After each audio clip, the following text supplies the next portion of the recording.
We had received an email from a Richard Walker requesting a ransom, and that stating basically that he had Ana Walshe and was requesting a certain amount of money for her to be returned. I traveled to D.C. to go find Ana. I placed him in custody. And where was he taken to once he was placed into custody? Cohasset Police Headquarters. He was booked there? He was. And I saw numerous searches about body disposal, removal of smell, Cohasset dump, cadaver dogs at the dump. I contacted Detective Lieutenant Tully and advised him of the search items I found. I'm just trying to get the accurate data. It is a typographical error in one of the search warrants. Do you know that there were numerous searches conducted at the house on January 6th? I know that the CERT team and the dive team conducted searches around the home. I was not present for those searches. I was at a command post. And that dog's name is Luna? Hans. And it's the name of the Dog's name is Hans? Dog's name is Hans. Yes and no. Yes and no. Yeah. Where is that? Where is that in the interview? He wasn't the subject of an investigation. We were there as a community caretaking function to assist in finding a missing person. Comment will be called Greg Lowrance. Solemnly swear or affirm the testimony shall provide in the matter now in hearing shall be the truth, the whole truth, and nothing but the truth, so help you God under the pains and penalties of perjury. Please have a seat in that witness stand. Just keep your voice up nice and low. Morning, sir. Morning, sir. Could you please state your name and could you please spell your last name for the record? Gregory Lowrance, spelled Lowrance. And, sir, where do you work? Cohasset Police Department. And how long have you worked there? About 6 years. And what's your current rank there? I am a police officer, currently assigned as a school resource officer to the elementary schools there in town. Okay. Were you working on January 4th of 2023? Yes, I was. And for the record, that was a Wednesday that day? Yes. So on January 24th on 2023, what was your shift that day? It was I guess I said the wrong day. January 4th, 2023? Yes. 2023, yes. What was the hours of your shift that day? 8 a.m. to 4 p.m. Okay. Now, sir, as a result of being an officer, were you in uniform that day? Yes, I was. Okay. At 11:44 a.m., where were you dispatched? I was dispatched to 516 Chief Justice Cushing Highway in the town of Cohasset. Now, Chief Justice Cushing Highway, does that have another designation as far as a roadway? In town is also known as Route 3A. And Route 3A, is it busy road, back road? Can you tell me a little bit about it? It's a state highway, very busy road. And why were you dispatched to 516 Chief Justice Cushing Highway? Cohasset Police Dispatch got a call from a male party by the name of Hugh Dunleavy in Washington, D.C., stating that one of his employees has not been seen since the previous Friday. Okay. Now, do you remember the name of the company he worked for? It was Tishman Spire. And do you remember the name of the employee that he was calling about? Ana Walshe. And did he say where she resided? She resided in Cohasset. And what did he say about where her vehicle was located? Her vehicle was located on the property. It was last seen on the parking lot logging system on the 29th of December, 2022. Down in D.C.? Yes, sir. And was it explained as far as her relationship to Washington, D.C. and why she had a residence in Cohasset? She works down in Washington, D.C. and commutes back and forth. And now, sir, when you got to 516 Chief Justice Cushing Highway, who did you meet there at that residence? Brian Walshe. Can you explain to me what happened when you got to the house that day? I exited my cruiser, and he met me at the doorway and said that he wanted to report his wife missing and file a police report with the Cohasset Police. And what was his demeanor like when you saw him at the doorway? Very calm. Now, this initial interaction with Mr. Walshe, was it recorded? No, it was not. Why wasn't it recorded? Cohasset Police did not have body-worn cameras at that time. And so what had he told you he had done to try and locate his wife at this point in time? He told me that he had tried texting her, and he did contact his employer, her employer. And what did he tell you as far as the last time he had seen his wife? It would be Sunday morning, January 1st, 2023, between the hours of 6 a.m. and 7 a.m. Did he say where she was going after that point? She had a work emergency and had to go back to Washington, D.C. Did he say how she was going to leave the home that day? She was going to take either an Uber or a Lyft. And head to where, sir? Logan Airport. Now, what did he say about his attempts to contact her? He has attempted to contact her via text, and also he had reached out to coworkers and acquaintances in the D.C. area. And when she was working in D.C., did he tell you how often he would have contact with her? He said that usually they would speak frequently, and she would FaceTime with their children. And did he have any information about where she resided in Washington, D.C. during the week? They own a townhouse down there. Did he give you the address? He did give me the address. I do not know it off the top of my head. That's okay. And did he give you any information concerning her vehicle in Washington, D.C.? Yes, she had a vehicle that she kept down there. It was a 2022 gray Volkswagen Taos. What did he provide you? Sorry, so the end of that, it was a 2022 what? Volkswagen Taos. Thank you. And, sir, did he provide you a physical description of her? Yes, the description standing 5'2" in height, about 115 pounds, brown hair, brown eyes. Now, how long was this interaction with Mr. Walshe at the Walshe home that morning when you went to go see him? Probably about 20, 30 minutes maybe. And after that, where'd you go? I left the residence, and then I did return to the same house later that evening. Did you have to fill out any documentation after you left the residence? Yes, I went back to the Cohasset Police Station and filled out an NCIC missing persons report. Officer, do you recognize Yes, you did. what is the document I just handed you? There's a missing persons report for an NCIC record entry. And what is an NCIC entry? It is a database where we can enter information on a missing person that goes out to surrounding police and other law enforcement agencies. And where did you get the information to fill out that report? Mr. Walshe. And that's the report you filled out after meeting with Mr. Walshe that day on the 4th? Correct. Officer, what information did Cohasset PD have at this point in time from Mr. Dunleavy as far as the last time Miss Walshe had been seen at her workplace? They had a record of her on their security system on the 29th of December. And what was the information that Cohasset PD had at this time as far as the last time Miss Walsh's car was recorded entering or exiting a Tishman Spire facility in Washington, D.C.? It was recorded on the parking lot logging system at right around 5 a.m. on the 30th of December. And what information did Mr. Dunleavy provide Cohasset PD as far as the accessibility from that location to getting to Reagan International Airport? She can usually easily access the airport via train from that location. What did Cohasset PD do that afternoon as far as attempting to locate Miss Walsh's cell phone? A ping was ordered by Cohasset Police from her cell phone provider. What is a ping? A ping is the process of determining the last activity of a cell phone by having it send a signal to a nearby cell phone tower. Okay. Now, sir, when was the last time, according to the information that was received for the request for the ping, that Miss Walsh's phone interacted with a tower? It was 3:14 a.m. on January 2nd, 2023. And do you know the location of the tower it had contact with? Yes, it was on Reservoir Road in Cohasset. Now, that tower, how close is that to the family home for the Walshe? About a quarter of a mile. And how were you able to identify the provider for Miss Walsh's cell phone? Mr. Walshe advised me of the provider of the cell phone. And is that also how you got the phone number? Yes, sir. Now, did Mr. Walshe provide you any information concerning what airline Ana Walshe was going to fly that morning on January 1st? Yes, sir. What did he say? She was flying with JetBlue airline. And what did Cohasset PD do that afternoon to find out if Miss Ana Walshe had flown on JetBlue? We contacted Massachusetts State Troopers assigned to the Logan Airport barracks to inquire with JetBlue, and they advised them that they had no record of ever flying with JetBlue that morning. And what is it that Cohasset PD did that afternoon to contact the carrier Uber to see if it had had any contact with Ana Walshe on January 1st? We did a records request with Uber, and they had no records of any pickups or drop-offs from 516 Chief Justice Cushing Highway in Cohasset. And, sir, also, what was done as far as Cohasset PD attempting to contact law enforcement in Washington, D.C. to locate Ana Walshe? Washington, D.C. Metropolitan Police Department was contacted to check the townhouse where Ana stays when she's working down there, and they entered it with Mr. Walsh's permission and did not find any signs of forced entry, and Ana was not there. Did you ever have the opportunity on January 4th, that Wednesday, to return back to 516 Chief Justice Cushing Highway? Yes, I did. About what time did you return? I think it was shortly after 6:30 p.m. And who returned with you to the residence? Then Detective Harrison Schmidt. And who was at the house when you arrived at the residence? Mr. Walshe and his 3 children. And do you now know the ages of those 3 children on January 4th? At that point, they were ages 2, 4, and 6, respectively. And besides the children and Mr. Walshe, was anyone else home at that point in time at the family residence? No, there was not. Were there any pets at the residence at this point in time? There was a large German Shepherd locked in a cage. And when you got to the residence, what is it that you and then Detective Schmidt did with Mr. Walshe? We sat down and did a recorded interview. So where did this interview occur in the Walshe home? I was at a dining room table downstairs. Were you still in uniform at this point in time? Yes, sir, I was. And When you were recording the interview, what access did Mr. Walshe have to his children during this point in time? They were running around the floor freely. And, sir, have you had the opportunity to review the audio of that interview? Yes, sir, I have. And it fairly and accurately recorded the interview that you had that night?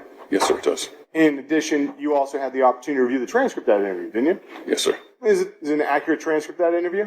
Yes, sir. How long did the interview last? I think it was a little under 1 hour. During that interview, did Mr. Walshe say when his wife Ana had flown home to Cohasset? I'll end it there. Yes, Friday morning, December 30th. And what did he do as far as showing you her travel arrangements? He opened up the JetBlue app and showed us her flight information. And when you say he opened up the JetBlue app, what device was he showing you this from? An iPhone. In his hands, correct? Yes. All right. And when he showed you the iPhone, did he say anything else as far as your access to the iPhone? He turned to Detective Schmidt and said something along the lines of, "It's all there, you can look." And when was it that she was she being Ana Walshe, initially supposed to fly back to Washington, D.C.? Tuesday. What did he provide you as far as information as what Ana Walshe did on December 31st, 2022? He said that Ana ran some errands and took the children to a play area in Canton. And what did he say was what he and Ana Walshe did that evening, New Year's Eve, on December 22nd and December 31st, 2022? They had one of their friends over for dinner. What was the friend's name? First name was Jem. Okay. What time did they say that this person came over to their house? Approximately 8:30 p.m. Did anyone else come over for dinner that night? No. And where were the children that night? They were in bed when Jem arrived. What time did he say that the family friend left? Right around 1 a.m. And what time did he say that he and his wife went to bed that evening? 1:30 a.m. What did Mr. Walshe tell you that Ana had informed him about her having to leave the next day? A work emergency came up and she had to leave first thing in the morning. And what did he say to you as far as how she would get to the airport that morning? Be an Uber or a Lyft. And what time did he say that she left? Between the hours of 6 a.m. and 7 a.m. Did he provide any information as far as the clothing she was wearing? She was wearing a black coat, gray and blue hunter boots, and a black Prada purse. During this interview, did Mr. Walshe provide you any information about Ana Walshe's stress level at this point in time in their lives? Yes, there was a lot of stress in their lives from her commuting back and forth to work. Was there anything else that she was stressed about, according to Mr. Walshe? No. During the interview, did any of the children produce anything? One of the children, I do not recall which one, asked Mr. Walshe to unlock an iPad for him. Was he able to do it? Yes, he was. And what happened when he unlocked? Did he say anything when he unlocked the iPad? He typed in a code and said the code out loud. Do you remember the code? 121212. And did the children provide any belongings of Ana Walshe during the interview? They found a sunglass case with sunglasses inside it that Brian said belonged to her. Now, after this interview, what did you do as far as looking around the house? With Mr. Walsh's permission, myself, Mr. Walshe, and Detective Schmidt looked around the house just for any potential clues that could help us find Ana. And when you were inside the house, did you see anything unordinary that was a potential clue for you? I did not. What access did you have to the attic? We did not check the attic. And that night, did you search the outside of the house? Yes, sir. And what did you notice as far as the pool? It was uncovered, which was strange for this time of year. And what about the water level? The water level was high. It was filled. And did you do anything to look into the water of the pool? At that time, we shined our flashlights in, but we could not see much. So later on that night, we did request the fire department to respond. What did you see the fire department do? They had high-powered spotlights that they shined in, and also they used a large pole to scrape the bottom of the pool. And was anything recovered when that was done? No, sir. Now, that night, did you have the opportunity to see any vehicles that belonged to the Walshe family at the residence? Yes, sir. There was a Volvo SUV in the driveway. And did you have the opportunity to look inside the Volvo SUV? I did look from the outside, yes. And what, if anything, did you notice about the Volvo SUV? I only saw one thing. It was in the trunk. It was a folded-up plastic sheet. That night, did you go into the basement at all? Yes, I did. And what did you notice about the basement? It was fairly clean. Just a refrigerator, a couple boxes of miscellaneous items, and a few full trash bags. And Your Honor, may I have a moment? Yes. Thank you very much. Nothing further. Cross exam. Morning. Morning. You have any conversations with a district attorney named Len Beelan regarding this case? I did not. You have any conversations with a trooper named Bukhenik regarding this case? I did not. Did you have any conversations with anyone regarding this case and any agreement purportedly made by Mr. Walshe to turn over his cell phone? I did not. When you talked on direct examination about Mr. Walshe showing you his phone, he was showing you what? Text messages? He was showing us text messages and also pictures and flight information. So the pictures were of what? Ana Walshe and Jim, the friend? I did not look at him. Detective Schmidt looked at him at that time. Okay. And he did not show you anything other than those 3 items? Not me personally. And he didn't invite you to look at his phone for anything like location data or anything of the sort? Not me personally. And when you say you personally, what do you mean by that? Not me personally. He did not have me look at anything. I do not know if he gave Detective Schmidt any. You don't. You were present, though, later on in the evening with Detective Schmidt, correct? Yes, sir. And you've reviewed that transcript, correct? Yes, sir. It's fair to say that nowhere in that transcript that was conducted of the interview on January 4th in the evening hours is there any reference to Mr. Walshe saying, you can look at my phone to look at search data, location data, anything of the sort, is there? Not that I recall. Okay, that's all I have. Any redirect? No, Your Honor. The witness may step down. Thank you. You solemnly swear or affirm the testimony you shall provide in the matter now in hearing shall be the truth, the whole truth, and nothing but the truth, so help you God under the pains and penalties of perjury. I do. Please have a seat in the witness stand. Just keep your voice up nice and loud. Thank you. May I, Your Honor? You may proceed. Thank you. Sir, could you state your name and please spell us your last name? Harrison Schmidt, Schmidt. And And where do you work, sir? Cohasset Police Department, And how long have you worked there? 13 years. What is your current rank there? Sergeant. When did you become a sergeant? Early January 2023. What was your rank as of January 4th, 2023? Detective. With the Cohasset Police Department, how many officers are on that PD? About 22.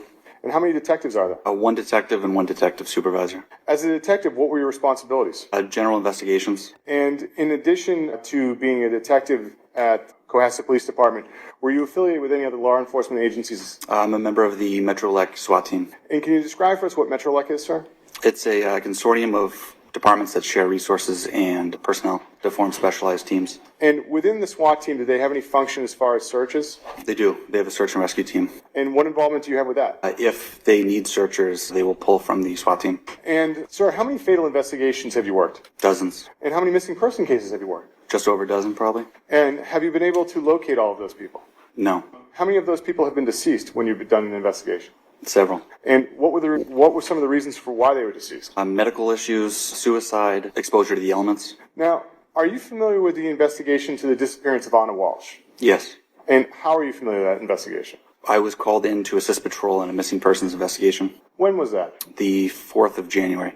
About what time? 3 or 3:30. And when you say you were called in, where did you go as a result of being called in? I went to Cohasset Police Headquarters. And when you got to the Cohasset Police Headquarters, what did you do as far as trying to set up an interview with Mr. Walshe? I tried to coordinate an interview for that night. And were you able to? Yes. What time did you set up the interview for? 6 or 6:30 p.m. And why was it 3 hours after you got to the station? He had to get dinner for his children. Now, that afternoon, sir, did you do anything to try and locate Miss Walshe? Yes. What were you trying to do? I reviewed the reports. I coordinated with the patrol officers that initially responded. I performed queries through law enforcement databases, and then I went to the residence. Now, I have just a few questions about that January 4th interview. At the January 4th interview with Mr. Walshe, what interaction did you have with him as far as him showing you his cell phone? He gave me a cell phone to look at. And what did he say? He said there was about a year of text messages with Ana Walshe that I could look at, and about 1,000 photographs. And did you look at the phone that night? I did. For about how long? 3 to 5 minutes. And that night, did you have the opportunity to make any observations of any of the cars at the family home? Yes. What car did you look at? There's a Volvo XC90. And did you get any permission to look at that car? Yes.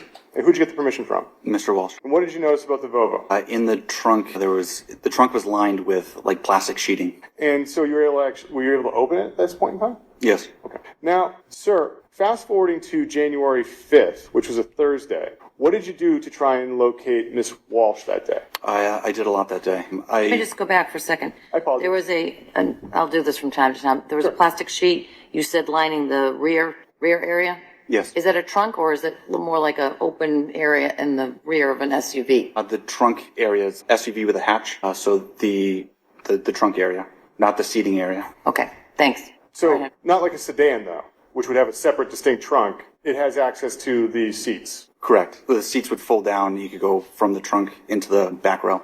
Okay. So I'll call it a traditional SUV configuration? Yes, yes.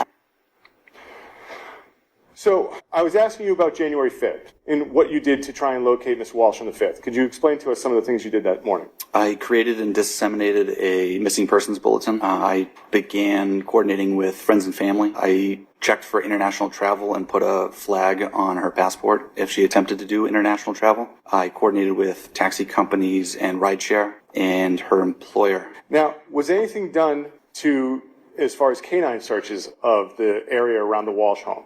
Yes. Can you describe for me what was done? The Cohasset Police Canine and Handler searched the property. And the Walsh property, can you describe how it's situated in relation to the roadway? It's on Route 3A. It's a long driveway set back behind a used auto dealership. It's surrounded by woods. Maybe a quarter mile into the backyard is another neighborhood. And so it's woods between those two neighborhoods? Yes. Was anything recovered during the canine search? No. Now, did you have the opportunity, or did the Cohasset PD have the opportunity to enlist any other law enforcement agencies on the 5th? Yes. What was done? I reported to my supervisor, who requested additional resources from the State Police CPAC unit for Norfolk County. And when, if ever, did any resources from the State Police Detectives Unit arrive at Cohasset PD? About 5 p.m. that Thursday. And who arrived from the State Police Detective Unit? Trooper DeChico and Sergeant Bukhenik. And once they arrived, what did you do with these two troopers? I informed them of what was been done so far in the investigation, and we listened to the audio recording from the first interview. After having this opportunity to review all this information with these officers, what, if anything, what was done at this point in time in the investigation? We went to the residence. Who went to the residence? Myself, Detective Lieutenant Lopes, Sergeant Hunt, Trooper DeChico, and Sergeant Bukhenik. And about what time did you go to the residence? 8 p.m. Did you do anything as far as contacting Mr. Walsh before you arrived at the residence? I don't recall. When you arrived at the residence, who was there? Mr. Walsh was, his 3 children, and his mother. Was anyone leaving the residence at this hour? The nanny, Robin Howe, was leaving. When you got to the residence, did you have the opportunity to conduct any further interviews? Yes. Who did you have the interview with? Mr. Walsh. Where did the interview take place? In the dining room and kitchen area. And can you describe the kitchen dining room area? Open concept. If you walk into that portion of the house, dining room's on the left, kitchen's on the right. There's a large dining room table. There's window bench seating on one side and chairs on the other sides. Where'd you sit? I believe the window bench seat. And did anyone else from law enforcement participate with the interview with you and Mr. Walsh? Yes, Trooper DeChico. And where was Sergeant Hunt? Sergeant Hunt was also present. And I take it you're all at the dining room table? Yes. So you had mentioned that Detective Lieutenant Lopes and Sergeant Bukhenik also arrived there that night? Correct. Where did they go? They went on the other side of the staircase's TV living room area, and they spoke with Mr. Walsh's mother. Could you hear them talking to Mr. Walsh's mother? Yes. And during that interview, did the defendant have any access to his children? Yes, they were coming in and out of the interview. Did the children give you anything that night? They gave me a piece of art. Now, have you had the opportunity to review the transcript from that interview? Yes. And have you had the opportunity to listen to the audio of that interview? Yes. Does the audio fairly and accurately record that interview? It does, however, there is background noise. In regards to the transcript, is there anything missing as far as how compared to the audio? Yes, the background noise isn't included in the transcript. Is not or is? Is not, Your Honor. How long did that interview go on for? About an hour. Did Mr. Walsh ask to take any breaks during that interview? No. What was his demeanor like during that interview? He was calm and cooperative. During that interview, what did he say that his normal contact would be with his wife, Ana Walshe, while she was working in Washington? A daily contact. During the interview, did you have the opportunity to ask him whether or not Ana was contemplating suicide? Yes. And what was his response to that? She wouldn't do that. What, if anything, did he say she was unhappy about? Stress from work and distance. And was he asked about extramarital affairs on either side? Yes. What did he say? Neither of them had extramarital affairs. Did you ask, or was he asked on whether or not if they had had an argument the morning she left January 1? Yes. What was his response? There wouldn't have been enough time that morning. What do you say the biggest argument they had recently was? She had a 2-week vacation scheduled, and instead of coming home, she was in Belgrade visiting her mother. Now, did he say what was causing stress in their relationship at this point in time? Yes. What was causing stress? The distance, being away from the children. And in addition to the distance, were there any other stressors in their relationship? Prior legal issues. So he told you that he had another criminal matter going on? Yes. What did he tell you as far as his last contact with his wife, Ana Walshe, was? He was in bed, sleeping, This would be the morning of the 1st. She gave him a kiss goodbye, went downstairs to get dressed and leave for work. And did he tell you what his oldest child told him was his last contact with Ana Walshe? Yes. What did he say his oldest child told him? He said the oldest child was on the couch with an iPad, and Ana Walshe had come down, said goodbye to him, and then left in a vehicle. However, that car did not come up the driveway to the house. Now, during the interview, who asked to look through the defendant's phone? Trooper DeChico. What did he say? He asked to look through the contents and download the phone. Now, when he asked to look through the phone, what was the defendant's response? He said, let me get this straight. You want to download all the contents to my phone? And what did Trooper DeChico say in response to that? Yes, all of the contents. And what concerns did the defendant have after Trooper DeChico said that? His prior legal issues. And did he say who he wanted to talk to about this? His attorney. And did he say how long it would take for him to get in touch with his attorney and get back to law enforcement about going through his phone? Yes, he would know likely the next day.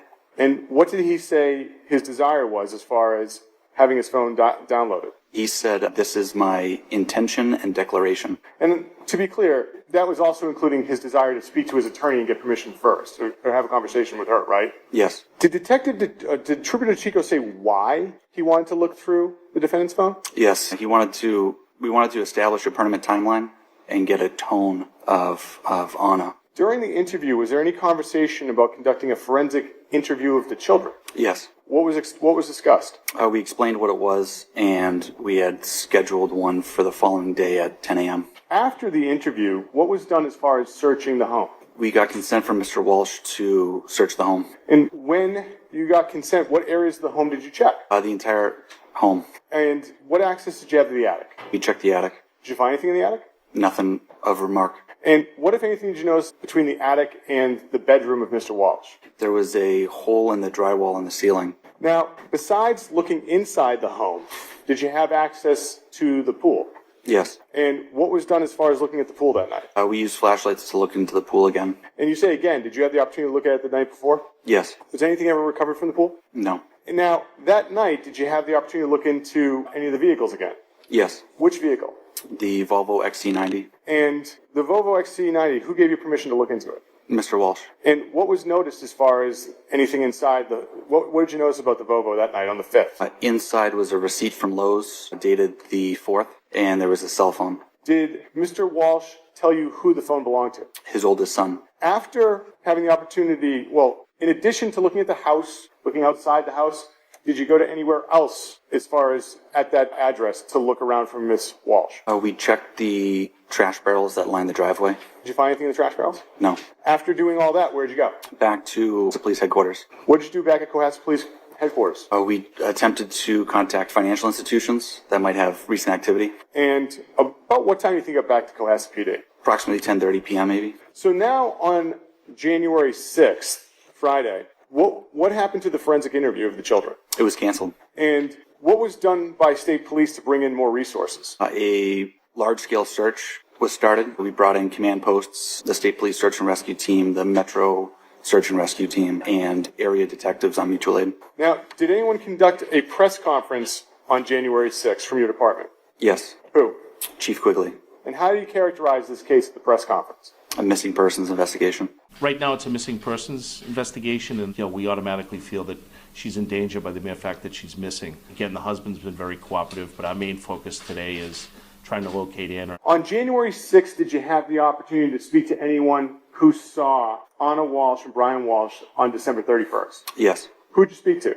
Jem Mutlu. And What's the last name? Mutlu, Your Honor. Can you spell it? Mutlu. And where did this conversation occur? Cohasset Police Headquarters. And who was with you for this conversation? Trooper Chico. During this conversation, what did he tell you as far as his relationship to Ana Walshe? A previous co-worker and friend. And what time did he get to does he believe he got to the Walshe home that night on New Year's Eve? I don't recall what time he got there. Did he say what interaction he had with the children that night? Yes. What interaction did you have with the children that night? The oldest child had come down the stairs, and he took a photo with the oldest child and Ana Walshe. And did he say whose phone they took it with, if you remember? I don't recall. And after the oldest child came downstairs, was there any further interaction with the children? No. What time did he say he left? After 1 a.m., between 1 and 1:30. What did he say the demeanor was of everyone there? Good. Now, who on January 6th was working on speaking with Mr. Walsh's attorney about getting access to his cell phone? Sergeant Bukhenik.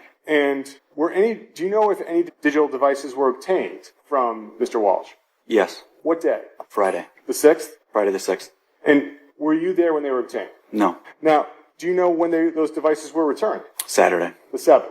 Correct. Now, did you have the opportunity to speak with the defendant again on January 7th? I did.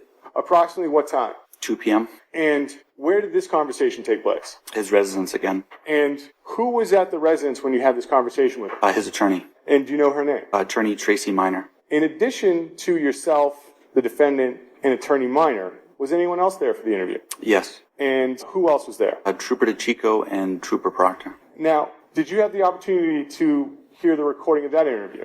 Yes. And does it fairly and accurately depict the interview as it occurred that day on January 7th? Yes. Did you have the opportunity to review the transcript? Yes. And does the transcript fairly reflect the audio recording? It does. Is there anything missing? There's certain discernible parts, and at one point in time, a dog's barking in the background that's not on the transcript.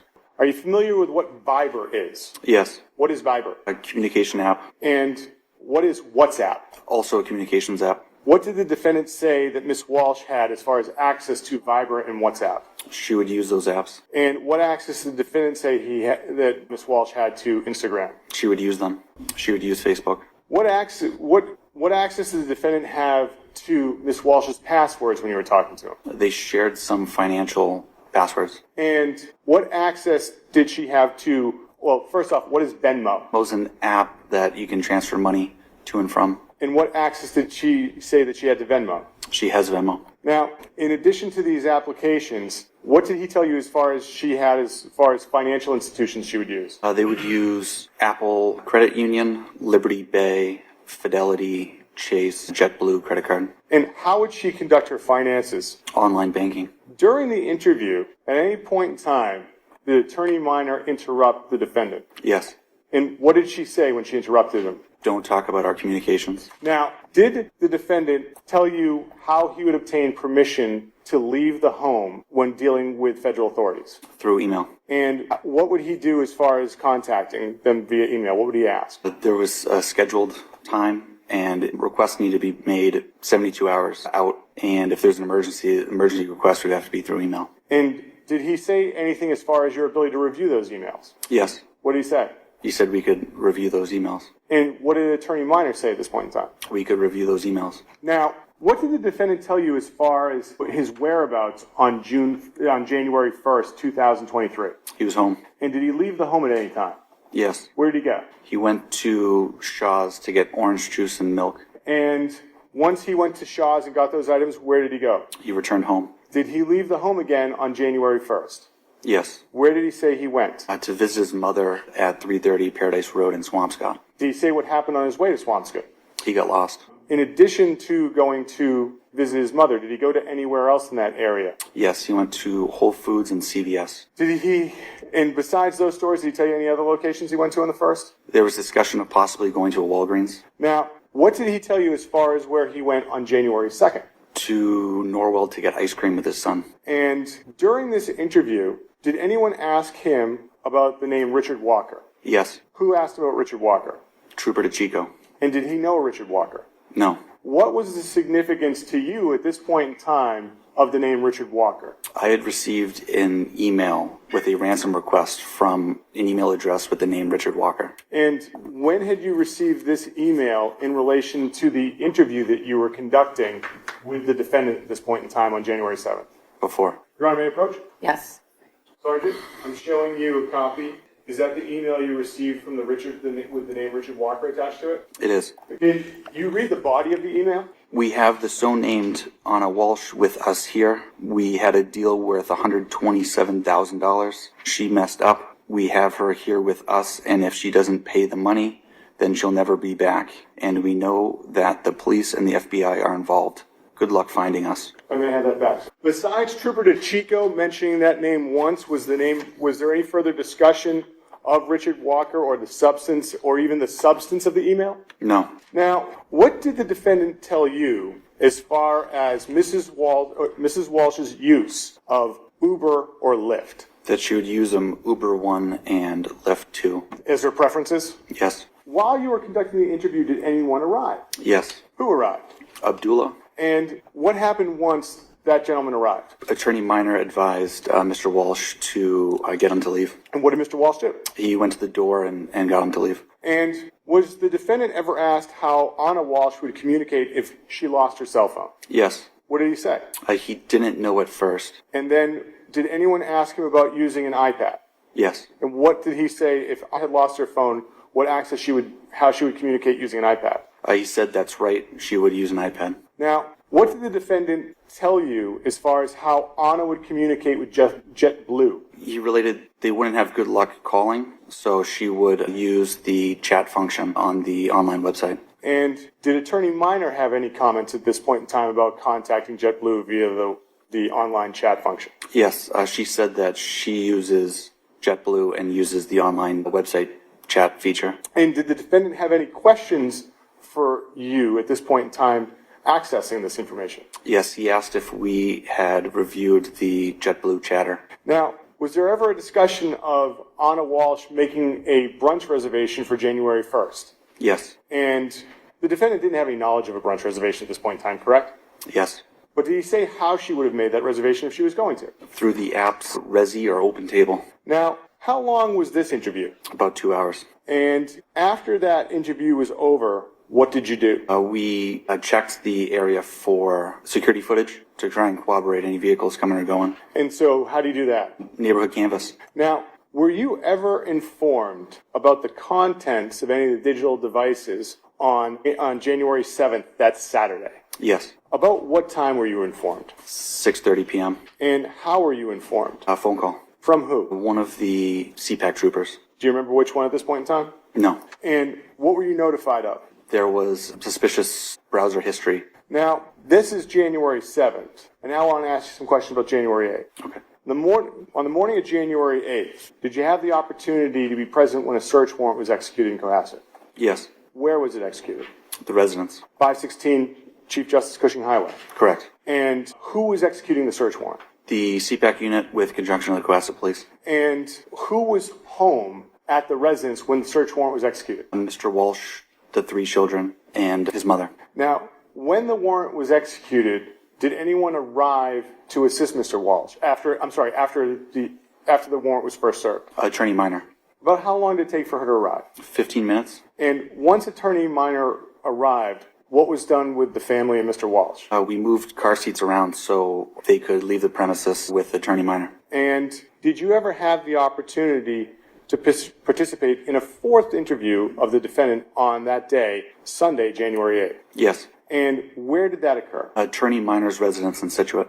And about what time did that occur? About 11 a.m. And who was present for that interview? Myself, Trooper DeChico, Trooper Proctor, Attorney Minor, and Mr. Walshe. And during the interview, what was discussed? The browser search history. And what did the defendant say he would do with the iPad as far as helping the children? He would put on spooky movies for him. And did he say he did anything else with the iPad? No. How long did this interview go on for? Just over 10 minutes. Who stopped the interview? Attorney Minor. And once the interview was terminated by Attorney Minor, what did you do? I shut off the recorder and we left. And did you ever have the opportunity to see Mr. Walshe again that day? Yes. About what time? 4 p.m. And where did you see him? Attorney Minor's residence. And what were you doing at Attorney Minor's residence at 4 p.m. on January 8th, Sunday? I placed him in custody. And where was he taken to once he was placed into custody? Cohasset Police Headquarters. He was booked there? He was. On January 4th, which was Wednesday, the first day you met Mr. Walshe, what did he say to you about looking at anything on his phone? We could look at anything if it would help. And on the 5th, actually, I'll ask this in the 4th, did he ever tell you what access Ana had of his phone on January 4th? On the 4th, he said that Ana would use his would use his phone, and that she would send photos from his phone to herself if she liked them. And on the 5th, what did he say as far as Ana's access to his phone? When now you're with the Trooper DeChico on this second day. Is there a transcript portion that would refresh my memory? You're saying your memory is exhausted at this point in time? It is. All right. I think that I'll come back to it and find that portion of the transcript. I'm going to ask you a couple other questions in the meantime. On the 5th, how did you get the Volvo open? He provided the keys to us. And what was the difference in the Volvo from the 4th to the 5th? The plastic sheeting in the trunk was not there. When you arranged the interview when you arranged interviews with the defendant, how would you do it? Would you call him? Would you just show up? What was your process? Both occurred. And who was the person that canceled the forensic interview of the children on January 6th? Mr. Walshe. Are you aware of what time Mr. Walsh's devices were returned to him on January 7th? Would have been around the time of the interview. Before it began? Before it began. And did he describe for you on that Saturday, January 7th interview of what happened as far as getting lost that day going to his mother's residence? Yes. What did he tell you? He said he did not have his cell phone with him, so he took the wrong route. And what did he say as far as the location of his cell phone from January 1 into January 2? His children had moved it. He didn't know where it was. And, sir, concerning the 4th interview that you had with the defendant on January 8th, was that recorded? Yes. And did you have the opportunity to review that recording? Yes. And is it a fair and accurate representation of that interview? It is. And was there a transcript created of that interview? Yes. And does it fairly reflect that audio recording? It does. As far as the location of where people were seated on the January 4th and the January 5th interview, so we're talking about those first two, was there any difference as far as how, where people were? I was seated in a chair for the first one, and I think I was on the bench for the second one. But everyone was around the dining room table? Correct. And everyone was seated?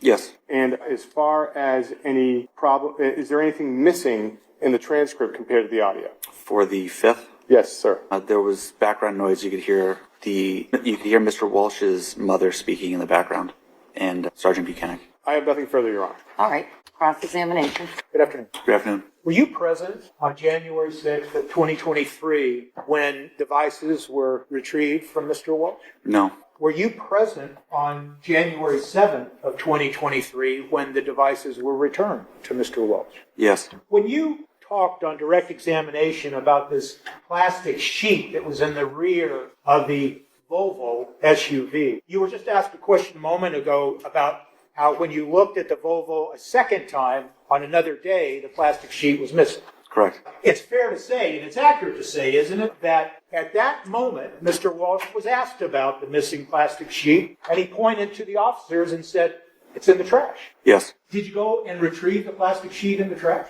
No. You've described, based on your review of the tape interviews that you were present for, that the taped interviews are an accurate representation of what happened, and the transcript is an accurate representation of what was stated during those interviews, correct? Yes. And you've said repeatedly that there was background noise, correct? Correct.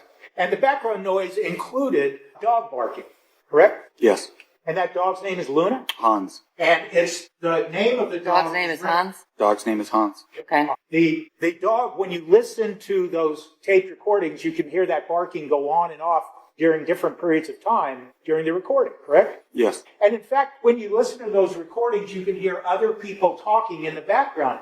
Yes. And it's fair to say then that during these interviews that you testified to under direct examination, there were times when it was hard to even hear what was going on, correct? Can you repeat that, please? There were times during these interviews that you testified to on direct examination, and let's focus on the interview of January 5th and the interview of January 7th. There were times when it was even hard to hear everything that was going on. Yes. It's also accurate, isn't it, that when you began asking Mr. Walshe questions on January 5th, there is a statement that is made that people are very loud, made in the context of all this background noise. I'm sorry. I don't understand.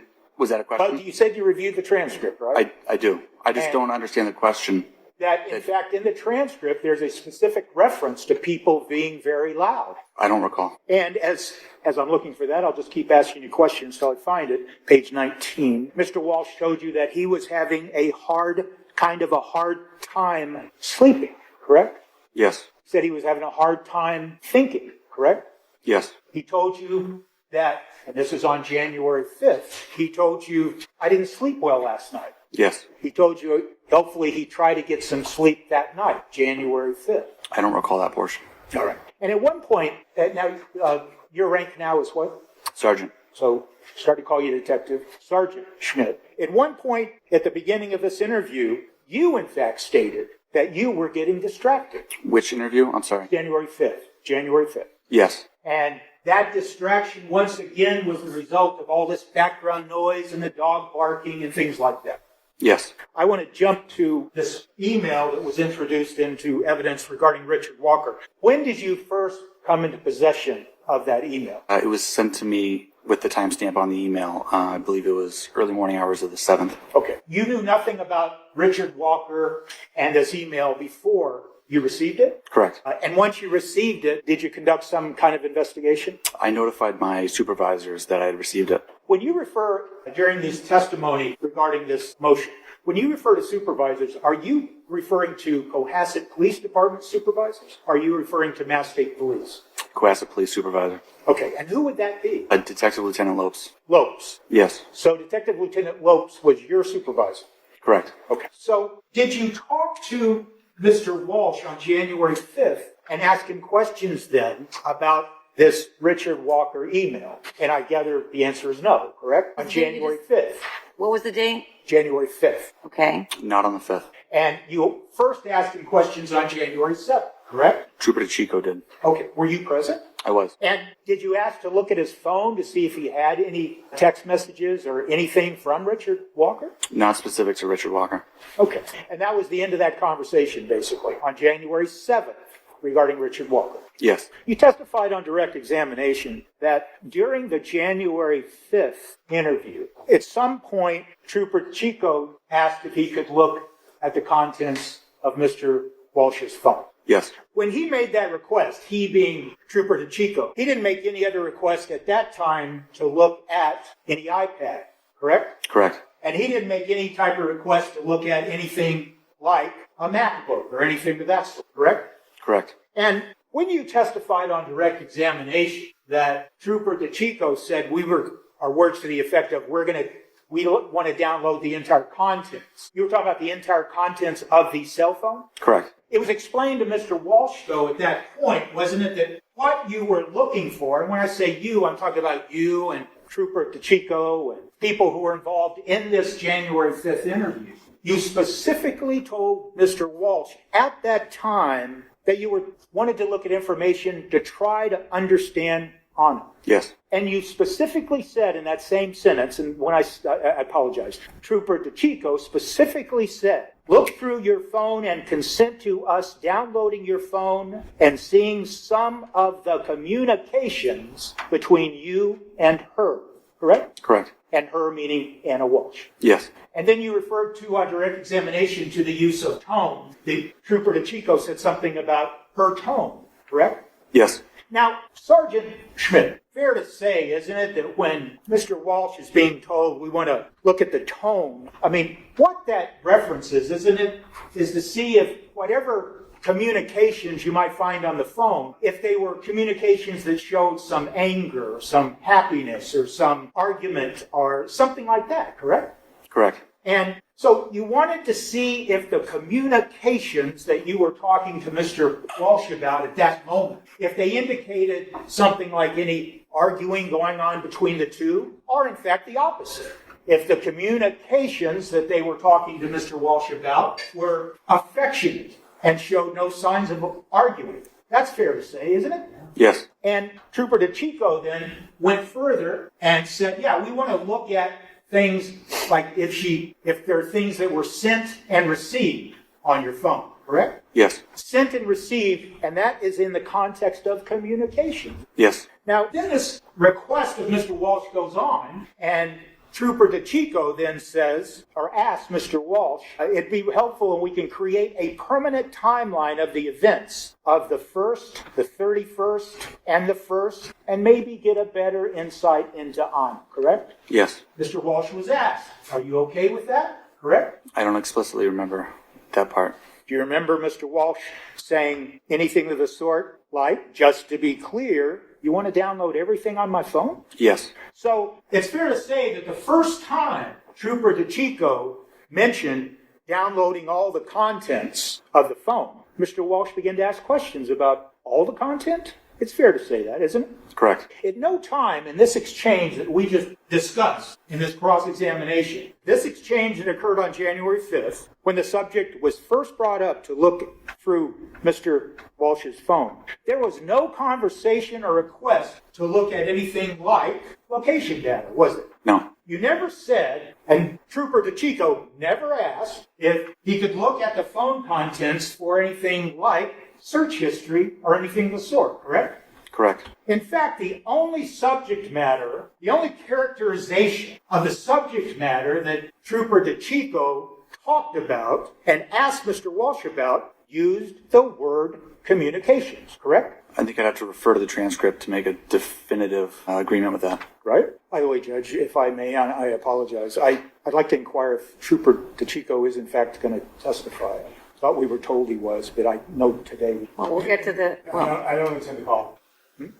Then it's fair to say, isn't it, that when Mr. Walshe asked about the entire contents, he was told by Trooper DeChico that we will download, with the extraction, we'll download all the contents to your phone, yes, right? Yes. Trooper DeChico never stated that they were going to review or analyze or look at the entire contents of his phone, did he? Correct. And then Mr. Walshe said something to the effect of, that's a lot. Yes. And then, it's fair to say, isn't it, that you said something to the effect of, well, what we're focusing on is, well, we're interested in, yes, it downloads everything. This is you talking. But what we're interested in is locating Ana and finding the information specifically in there that would help us do that. The Ana-specific content, correct? Yes. And in that statement you made to Mr. Walshe, you never said anything, you, Sergeant Schmidt, you never said anything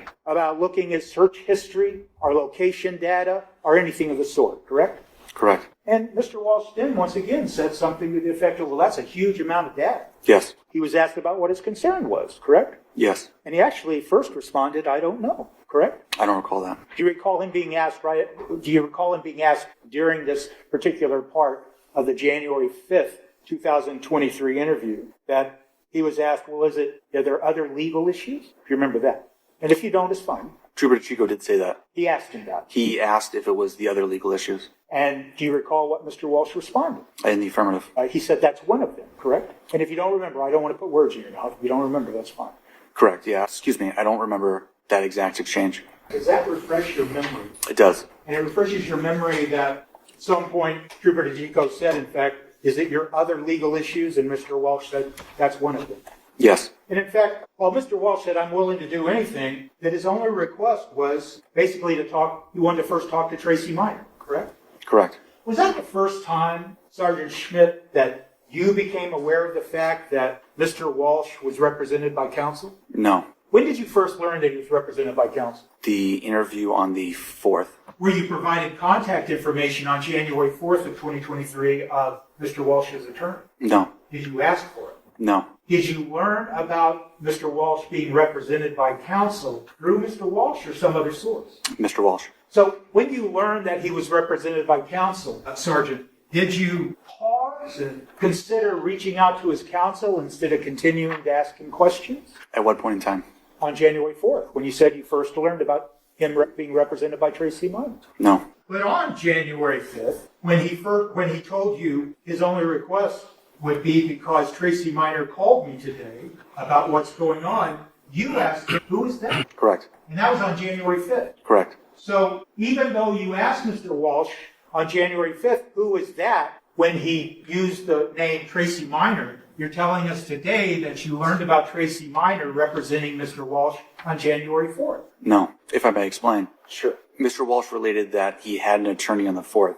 However, she was not named. I learned about the name on the 5th during that second interview. Okay. But you did learn that he was represented by counsel on the 4th, is what your testimony is here today. Yes. Is that exchange, when you learned about Mr. Walshe being represented by counsel on January 4th, is that contained in the January 4th interview? I don't recall. Well, were there conversations other than with Patrol Officer Lowrance with Mr. Walshe on January 4th that contain statements that don't appear in the interview transcript or in any of the reports? Yes. And have you ever been asked to reduce to writing statements of Mr. Walshe that otherwise don't appear in your reports or Lawrence's reports or in the January 4th transcript of your conversation with him? No. What other statements can you tell this court about that Mr. Walshe made to you on January 4th that did not find their way into any report or into any transcript? There's conversations about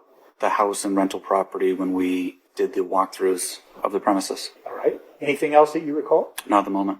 All right. It's fair to say then that your memory of any other statements that do not appear in reports or in the transcript, those were not statements that included Mr. Walshe saying, you can look at the entire contents of my phone, you can look at anything you want, or words to that effect, correct? Correct. By the way, Sergeant Schmidt, did you ever have any conversations with a district attorney named Lynn Beelan about this case? I don't recall any. All right. Do you know who Assistant District Attorney Lynn Beelan was or is? Yes. Had you interacted with her in other Norfolk County cases? No. So your conversations with Assistant District Attorney Beelan would be limited to this particular case or this investigation? I don't recall any communications with her. Okay, how about conversation? Related to this case, no. Okay. So I guess it's fair to say that you never had any conversations with Assistant District Attorney Lynn Beelan regarding any agreement to search any devices, correct? Correct. Now, Mr. Walshe made it very clear to you during this question and answer during the interview on January 5th that he wanted to talk and needed to talk to his attorney, Tracy Meyer, correct? Yes. Correct? Yes. And he made it very clear that he had to talk to his attorney, Tracy Meyer, before he agreed to anything about turning over his phone, correct? Correct. And once again, that discussion, when I just limited it to his phone, his iPhone, this discussion about talking to Tracy Meyer didn't include any reference to searching any iPad or iPads or MacBooks, correct? Not that he discussed with me. So I'll return to the subject matter, but what I want to ask you, Sergeant Schmidt, is this. When you were there present with Trooper DeChico and you're interviewing Mr. Walshe on January 5th. Now, you've already interviewed him earlier in the day before. And as a police officer with training and experience, you would, in fact, be interested in looking at communications between Mr. Walshe and the missing spouse, correct? Yes. And it's fair to say, isn't it, that you'd also be interested in seeing, if you could, any communications that Mr. Walshe attempted to have with Ana Walshe after January 1st, correct? Yes. And you would be interested in looking for any communications Ana Walshe attempted to contact her husband, Mr. Walshe, after January 1st, wouldn't you? Yes. And you would be interested, wouldn't you, in looking at communications that Mr. Walshe made to anyone after January 1st regarding the whereabouts of his wife, correct? Can you just describe that one more time? I'm sorry. You would be interested in looking at communication of Mr. Walshe trying to talk to others and inquire about the whereabouts of his wife, Ana Walshe. Yes. And in fact, Mr. Walshe told you, didn't he, that he had first reached out to Ana Walshe and tried to text her when his phone was found, correct? Correct. Now, when you were asked questions on direct examination about this phone, his phone, being lost, you are aware of the fact, aren't you, that the phone was found by one of his young children, correct? Correct. And in fact, it was found after this nanny, I think you referred to her as Robin. Robin. After she had searched trash barrels and things looking for that phone, correct? Yes. And one of the reasons they were looking in trash barrels is because that had happened before, correct? Correct. The kids or one or more of Mr. Walsh's children had taken his phone or Anna's phone and put it in a trash can and hid it, correct? Correct. So getting back to your experience as a police officer and an investigator, it's fair to say that there would be interest in looking at communications from Mr. Walshe, not just on December 31st of 2022 and January 1st of 2023, but communications that went and extended past the first, possibly the second, correct? Yes. Now, returning now to the specifics of the January 5th interview, one of the things that Mr. Walshe told you when you were asking about downloading the contents of his phone was, aside from there was an enormous amount of information and things like that, he said that he needed to talk to Tracy Minor, his attorney, to see if she might say, can we just do the information that you're asking for, correct? Yes. And up to this point, when that statement was made by Mr. Walshe, the only subject matter that had been discussed with him, either through you or Trooper DeChico, was communication, correct? We talked about downloading all the contents of the phone and communications to set the tone. Right, but I understand that. But once again, just going back to some earlier direct and cross-examination, when the comment was made, yes, we want to download the entire contents of the phone, either you or Trooper DeChico then immediately said, but really all we're looking for is information about Ana Walshe. And once again, you talked about communications, correct? Yes. So even if in the context of we want to download the entire contents of your phone, in the same context of that statement, it was made we're looking for communications, correct? Yes. And we're looking for communications and Anna's tone, correct? Yes. Now, was there some explanation to Mr. Walshe at this point in the January 5th interview where Trooper DeChico starts telling Mr. Walshe something about your concerns? I think we need a search warrant for that information to be used against you. Remember that? I do. Now, you tell the court why that was made at that time when Mr. Walshe was informing both you and Trooper DeChico that he had concerns about having you download all this information. Objection. Sustained. Well, were you trying to convince Mr. Walshe that whatever you found on the phone would not be used against him? No. Then what was the purpose of telling him that you would need to have a search warrant? Objection. Sustained. He didn't say it. The other guy did. He didn't say it. This witness didn't say it. How can he know what the other witness's intention was, right? Objection. He didn't say it. He's hearing it just like everybody else. Unless I've got the facts wrong. He's not the speaker. You have to ask the speaker what his intention was. Okay, let me ask you this. I understand. That's why I'm sustaining the objection. Next question. Let me ask you this. Do you know why Trooper DeChico at that moment in time made that comment about search warrants? No. Did you ever ask No. Trooper DeChico about that? I did not. Was it confusing to you? No. But you don't know why he asked it. Correct. Mr. Walshe did tell you that he used his phone for work. Yes. And he did tell you, first, the effect of he was concerned about how long you might have to have his phone, correct? Yes. And then he was informed that, they have a mobile unit and maybe they can come out to your house, correct? Yes. And his response to that was great, wasn't it? Correct. So it's fair to say that Mr. Walshe was told that since he had concerns about how long they might have his phone, they could actually come out to his house and conduct the extraction at his home with a mobile unit, correct? Correct. And do you know, Sergeant Schmidt, if in fact they brought a mobile unit out to Mr. Walsh's home on January 6th? Not to my knowledge. And then Mr. Walshe tells both you and Trooper DeChico that his only request is to talk to Tracy, his attorney, and to let her know and to give her his risk exposure, right? Correct. So it's fair to say that based on what you were hearing Mr. Walshe say, it was clear to you, wasn't it, Sergeant Schmidt, that he was not going to agree to turn over his phone or have it reviewed unless and until he talked to Tracy Minor. Objection. I'll let him have that one. Yes. At this point in the January 5th interview, is it fair to say that you, Sergeant Schmidt, you begin to interject and say, just so you're aware, if any peace of mind, we don't have a crime. Yes, I did say that. And we're not investigating a crime. This is a missing person. Correct. Can you tell the court why you, Sergeant Schmidt, made those statements at that time to Mr. Walshe? It was the truth. And what was the significance to you of making those statements? He wasn't the subject of an investigation. We were there as a community caretaking function to assist in finding a missing person.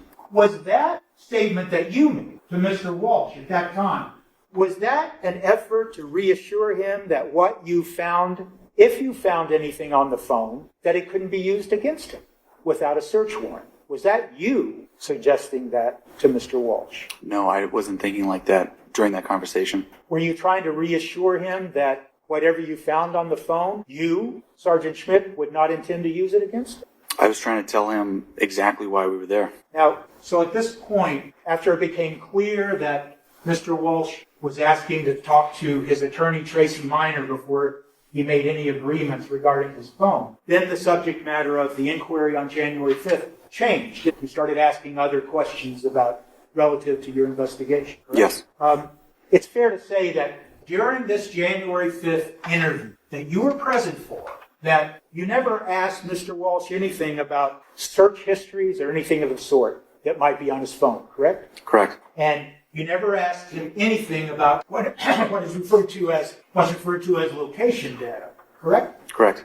In the January 7th interview, for the first time, Mr. Walshe was told, it's important for us to create a timeline for you to avoid suspicion, correct? Words to that effect? Yes. That statement about creating a timeline to avoid suspicion being placed on Mr. Walshe, that was first made on January 7th, correct? Yes. And that was the evening of January 7th, correct? The interview?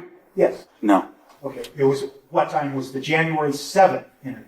About 2 p.m. Okay. Afternoon. Afternoon. And it went on for quite some time. About 2 hours. And up to that point, on January 5th, it was never suggested that you needed to establish some kind of timeline to avoid suspicion. That subject matter never came up on January 5th. Correct. It never came up on January 4th, correct? Correct. And when that suggestion was first made to Mr. Walshe on January 7th, the devices had already been turned over, correct? This is the 7th? Yes. Yes. And in fact, when that statement was made to Mr. Walshe on January 7th, the devices had actually already been returned to Mr. Walshe, correct? Yes. And in fact, when that statement was made to Mr. Walshe on January 7th, what's been referred to as an agreement as to what could be searched on the devices that had already been reached, correct? To my understanding.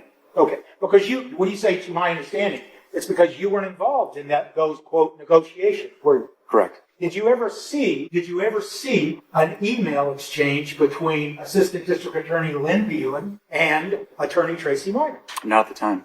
Not at the time. Not at the time. I may have seen it since, but not at the time. Okay, at the time, when you say not at the time, we're talking about up to at least January 7th of 2023. Correct. And so is it fair to say, Sergeant, that on January 7th, when that was made, that comment about coming up with a timeline to avoid suspicion, you had no idea if that subject matter was included in the so-called agreement, correct? Correct. All you know is that subject matter of coming up with a timeline to avoid suspicion was first made and broached on January 7th, 2023. Yes. Did you have any conversation on January 5th of 2023 about one of the children's iPads being broken or not working correct? On the 5th. I don't recall. Were you present at the house, Mr. Walsh's house, on January 6th of 2023? At the moment, I don't recall specifically being there Friday the 6th. You do or do not? I do not. It's fair to say you didn't write any report about being present on January 6th, correct? Being present on January 6th. I don't recall writing a report about being present on January 6th, the 5th. Excuse me, Friday the 6th. You didn't write a report?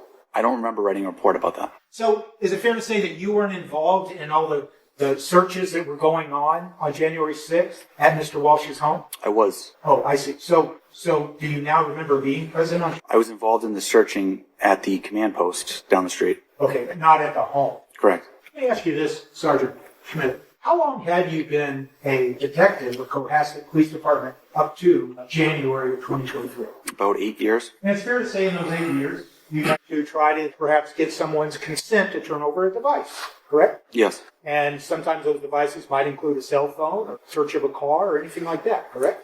Correct. Is it fair to say that Cohasset Police Department has a form that might be entitled consent to search or anything like that? Yes. And the reason for using a form like that, consent to search, is to make sure that there is a record evidence that the person you're asking for consent from, that they give their consent voluntarily. Yes. And you have a document that reflects that, correct?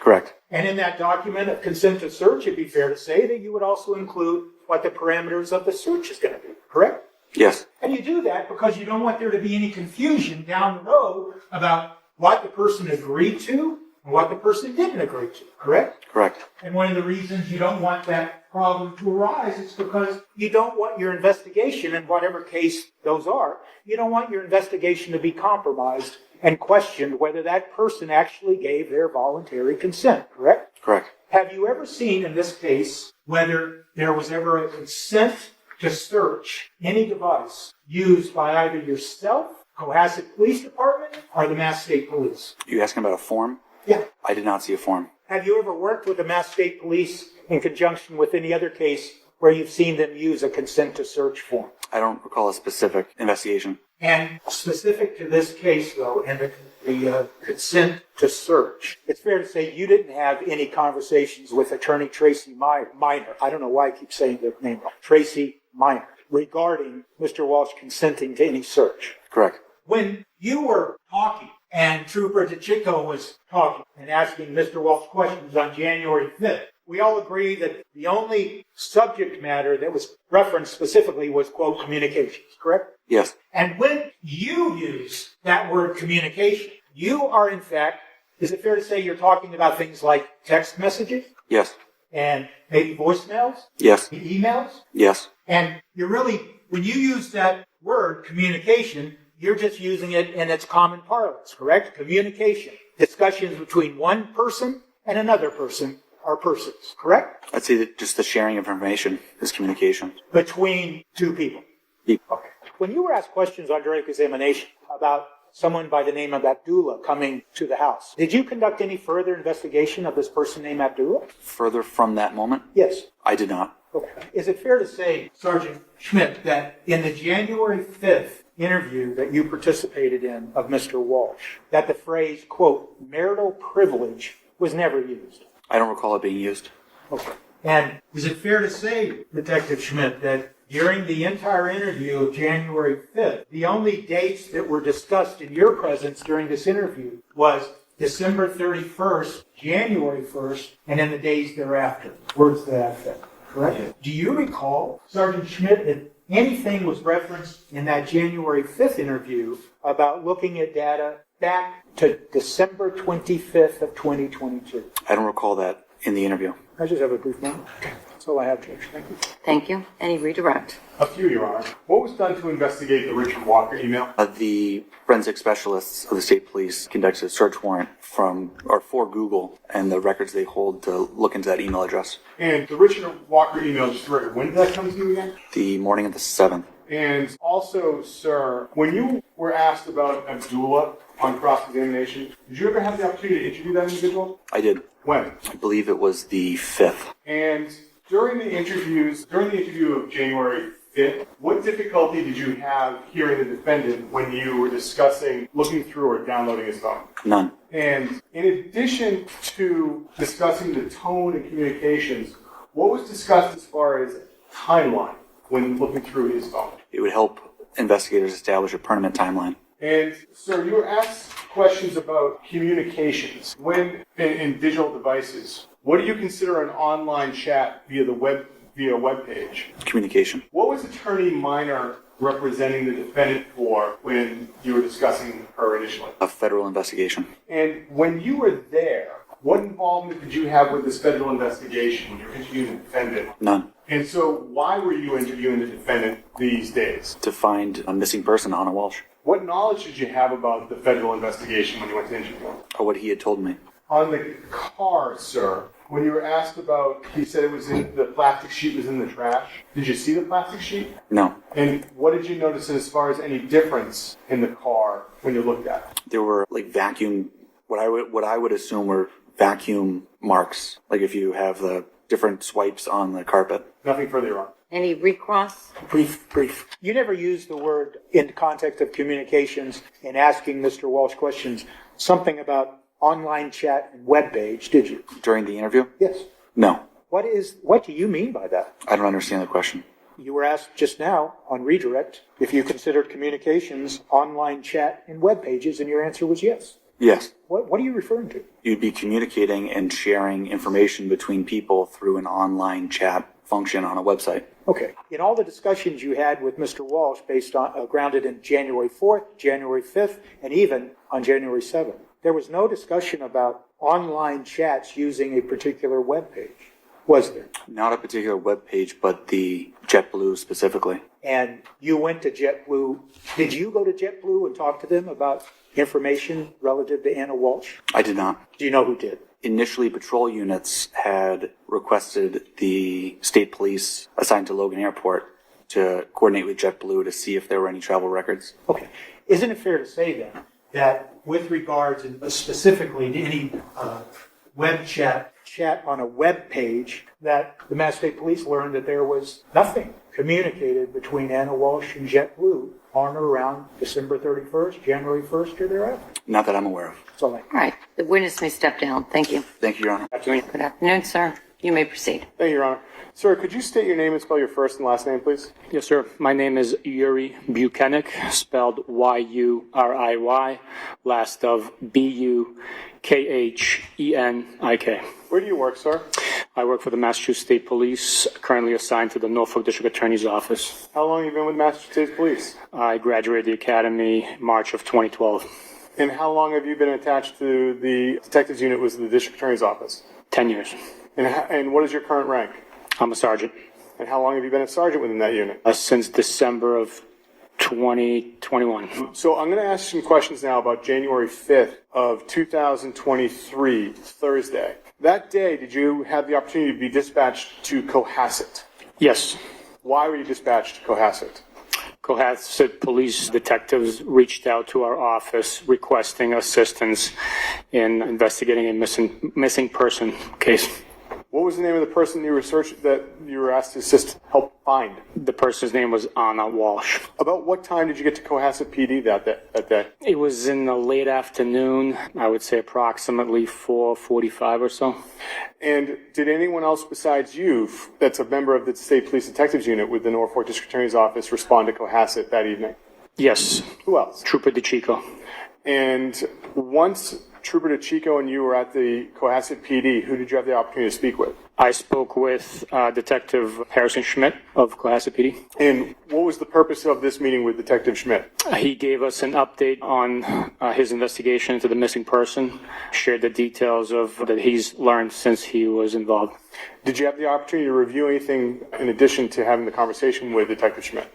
Yes, I was able to review an audio recording of Brian Walshe's interview. And after having this meeting and reviewing the recording, what did you have the opportunity to do next in your investigation? After doing the review of the recording and being updated on all the information that Cohasset PD had at the time, myself, Trooper DeChico, Detective Schmidt, Detective Lieutenant Lopes, and Sergeant Hunt proceeded to 516 Chief Justice Cushing Highway in Cohasset. About what time did all of you arrive at that address? I believe it was like 6:30 p.m. And when you arrived, was anyone leaving? Yes, there was a female party leaving as we came up to the door. And do you understand what her relationship was to the family? I do know, yes. What is it? She was the babysitter for the 3 juvenile children. And after seeing this woman leave the residence, did you discover who else was in the residence at this time? Yes. Who? Within the residence, we were able to meet with Brian Walshe, his mother, Ana Walshe, and there was 3 juvenile children inside as well. Now, in that evening, did you have the opportunity to conduct an interview with anyone at the Walshe residence? Yes, I did. Who did you initially get the chance to speak with? Initially, I spoke with Diana Walshe. And Diana Walshe is Mr. Brian Walshe's mother, correct? That's correct. All right. Where was your conversation with Diana Walshe? My conversation was in the living room area where the couches were situated. There's also a fireplace there. It is right off the kitchen area, separating the dining room area by a staircase set and a wall, I believe. And was there anyone with you to help conduct this interview? Yes, Detective Lieutenant Lopes of Cohasset PD was present with me. Where were the other officers at this point in time that arrived with you? The other officers were speaking with Brian Walshe in the dining room area portion of the home. And was anyone else with Mr. Walshe besides those officers, if you know? Just the 3 officers that arrived. Where were the children when you initially had the opportunity to speak with Diana Walshe? Upon her request, the children went upstairs in the main portion of the home to the 2nd floor. Now, can you explain how the initial conversation, what occurred during your initial conversation with the defendant's mother? Yes, as we sat down, Diana was asked to provide her date of birth and a phone number.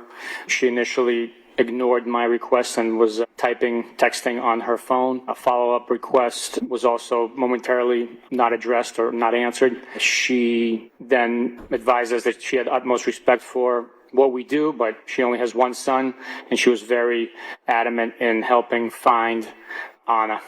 Did she say what she was doing as far as trying to find Ana? Yes, she stated that she had Googled, researched a top PI firm, private investigation firm in the DC area, and she had been communicating with the owner / CEO of the company. And did she give you any contact information for that person? Yes, she provided both a business line and a private cell phone number for the individual. Now, did she have the opportunity during this conversation, did she tell you what had occurred with her son's cell phone as far as January 1 and January 2nd? Yes, during this conversation, she advised us that on January 2nd, Brian Walshe showed up at her home in Swampscott and advised her that his phone was missing and that he needed to use her device to communicate or try to reach Ana. And did she show you anything from her phone during this part of the conversation? Yes, she showed me her call logs as well as text message communications that were documented on her device. And when you saw this, did you see the names of any, not asking the specific name, but did you see the names of anyone in the family? Yes, there was a name associated with a juvenile child, the eldest, that was documented as a missed call. And did you ask her about whose phone number that would be? Yes, I did. And what did she explain to you? She indicated it was the 6-year-old's phone number as saved with the name in her device, and that she had purchased three of the juvenile children, cell phones, Apple AirTags, and iPads. How long were you speaking with Diana Walshe before any of the children returned? I would estimate it 15 minutes or so. And which child did you wish to speak to? The oldest 6-year-old child. And was that one of the children that returned at this point in time? Yes, it was. And did you have the opportunity to speak to the oldest child?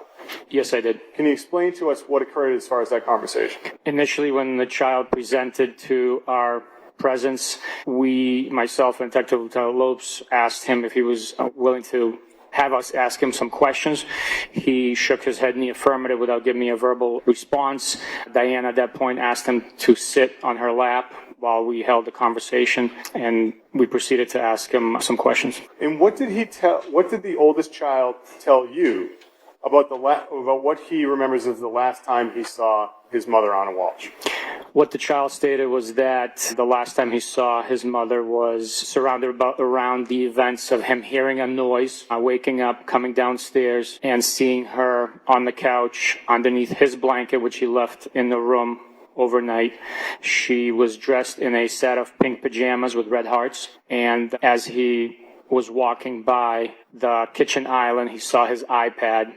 He picked up the iPad, recognized that it was malfunctioning or broken, not working properly, and he requested that his mom, Ana, fix the iPad for him. Once she fixed the iPad, he indicated that Ana went upstairs and changed into her real clothes, returning back downstairs holding a brown duffel bag approximately 2 feet in length and a purse which he gestured to her wearing on her shoulder. He then stated that her taxi was here. He told her, "I love you." She responded, "I love you more." And she walked out the door to her ride. When asked if he saw the vehicle, saw the headlights for the vehicle, or saw her get into the vehicle, he stated he did not. Those are strictly his speculations. Obviously, he didn't use the word speculation, but. And how did the conversation end with the oldest child? I had a question for him asking, does he know where his mom, before I was able to finish that question, Diana became animated with her arms since he was sitting on her lap, flailing her arms in the air. I stopped abruptly, being interrupted by her gesture. She finished the question for me, stating cell phone. The child never answered my intended question, which was if he knew where his mom was, nor the question that Diana finished. He strictly said that mom wanted him to move to D.C. to be with her. He abruptly got up off of Diana's lap and ran into a different portion of the home. And did you have any further conversation with the oldest child? Yes, I did. And what was that, sir? At one point, a little bit later on, he returned to the area where myself and Detective Lopes was standing. He opened the door slightly, just wide enough to the basement that he could fit through. He took a step onto the first step going down into the basement, looked back at me, extended his arm, and I told him that he shouldn't go into the basement on his own, realizing there were child locks on the door. Then Diana also opened the door all the way and grabbed his hand and told him not to go down there. Did any of the children ever give you anything that night? Yes. What did they give you?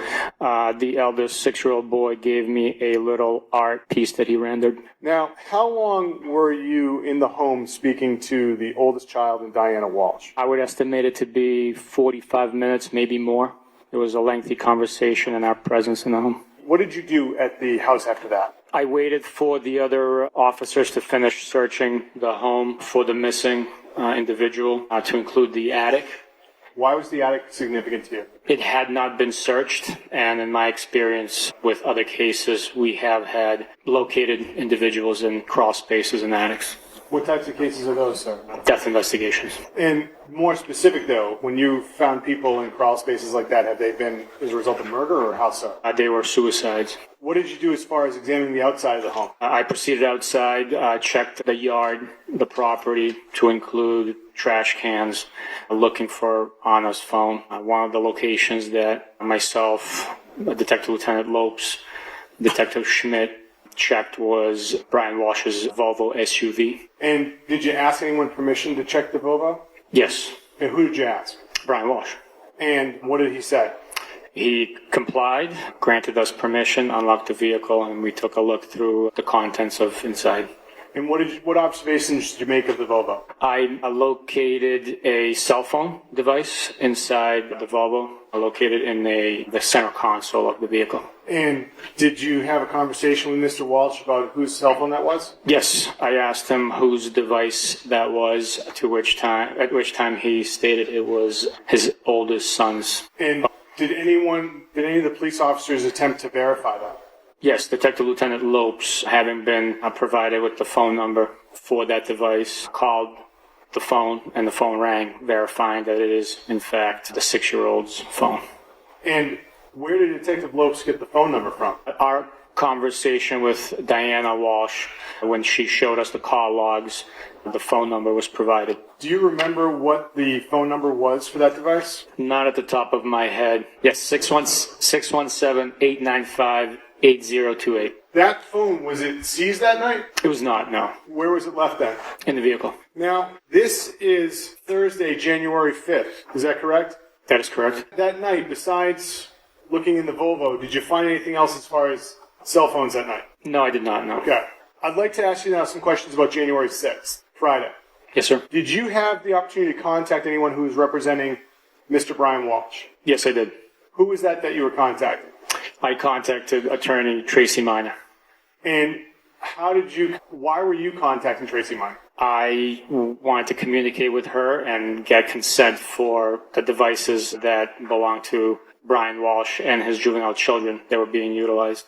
And what was your understanding of Tracy Minor's relationship to Mr. Walshe? My understanding was that Tracy Minor was representing Brian Walshe on a criminal matter out of federal court in Boston. And when did you start communicating with Attorney Minor? I began communicating with her in the afternoon hours of January 6th. It was during the 3 o'clock hour, I believe. And how were you communicating with her? Via cell phone call communication. Do you know roughly how many phone calls you had with Attorney Minor? I had numerous communications. To the best of my estimate, probably three phone calls. What did you ask Attorney Minor in the first conversation, if you remember? In the first conversation, I identified myself and asked her to provide consent for Brian Walshe's phones. At that point, I had knowledge of at least 2 devices, the one that was missing, that was located on the second, and then the 6-year-old cell phone. Okay, so to be clear, you say the one that was missing that was located in the second, who did you believe that cell phone belonged to? Brian Walshe. And the second device, what was that device that you were concerned about? That was the device that contacted Diana with a missed call on the call log, and it was also now present inside Brian Walshe's vehicle in the SUV. What did you say to Attorney Meyer that you wished to do to these devices? I stated that we wish to do a full system extraction, a phone dump, more commonly used as a phone, known as a phone dump, of those devices for digital evidence data. And what reservations did Attorney Meyer express to you in the first conversation? She stated she needed to talk to her client, and she would call me back. And did you explain anything else you were looking for at this point in time? No, I did not. So how long did it take for Attorney Meyer to contact you back? It was somewhere between 5-10 minutes, maybe a little more, maybe 15 minutes, but I did receive a call from her within a short period of time. And what happened in this next phone call? She stated that it would be fine they would consent to the extractions. They just wanted it documented, and she requested a documentation to be generated. Was there any limitations on what you were allowed to look at? Yes, it was communicated verbally in our agreement that we were not to look at attorney-client communications prior to December 25th, 2022, and no communications between Ana and Brian Walshe prior to that date as well. Besides those 2 issues, was there anything else that you were not allowed to look at when you spoke to Attorney Meyer? No. During this conversation, was there mention of any other devices you wish to look at? Yes, after we made the agreement for the 2 cell phones mentioned, I also requested that the iPad, which we knew was manipulated by Ana prior to her leaving the home, would also be included within the devices that were consented to. Did you explain why you wanted to look at that iPad? I did not know. Why did you want to look at that iPad? Well, if Ana manipulated the device and fixed it during the time frame that we were advised, there would be a digital footprint on the device documented that manipulation. And to be specific, what iPad are you referring to that Ana manipulated? It was the iPad that the 6-year-old saw on the island as he came downstairs after hearing a noise and waking up, and he picked it up and had his mom fix for him. Why was that footprint significant to you in your investigation into the disappearance of Ana Walshe?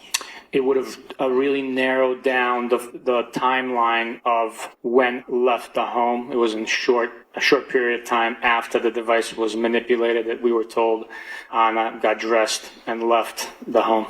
Had you had any access to that iPad before this conversation?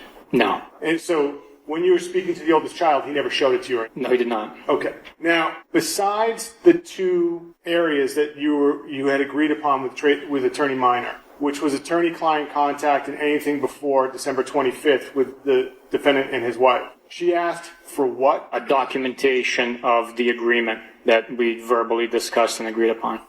And what did you do to document the agreement? Communications were had with Norfolk District Attorney First Assistant Lynn Beelan, and she drafted an email including those specific restrictions of the full data extraction, digital evidence analysis in an email form, and sent it to Attorney Meyer and CC'd me on it as well. What memory do you have of expressing these concerns to First Assistant Beelan at the time? I do not have a memory of communicating with First Assistant Beelan. So do you know how First Assistant Beelan knew to send the email? I do not know. What is the document I've just handed to you? It's a copy of a printed out email exchange between Attorney Meyer, which I'm CC'd on, and First Assistant Lynn Beelan and their communications. And does that document, is that after you had had the conversations with Attorney Meyer? Yes, it is. Could you read the first email into the record of that chain. First is, who is the sender? The sender is Lynn Beeland. Who are the recipients? It is addressed to Tracy Miner, and I am CC'd on that email. The date is January 6th of 2023, and the time is 3:39 p.m. And can you read the body of the email? Yes, sir. Attorney Miner, as requested, the Norfolk District Attorney's Office agrees that in the investigation to Ana Walshe, any conversation between the attorney and client Brian Walshe is excluded from the search and examination of Brian Walshe's phone and the minor child's iPad. It is further agreed that any conversation between Brian Walshe and his wife, Ana Walshe, 1 week before she was missing, 12/25/22 and prior, shall be excluded from the search and examination of Brian Walshe's phone and the minor child's iPad. Should you have any questions, please contact me, Lynn Beeland, First Assistant District Attorney, Norfolk County, and a phone number. And just for the record, when you say minor child, you are putting that in there opposed to reading the child's name. Yes, sir. Now, was there a response to that email that's in the chain? Yes, there is. Can you read the response, sir? The response is, we consent to all communications on or after 12/25. If you want to go back further than that, I will have to get you a list of attorneys, as he has used a bunch of them. And is there a subsequent response to that? Yes, there is. And can you read that into the record? That date is fine, thank you. And that was sent from whom?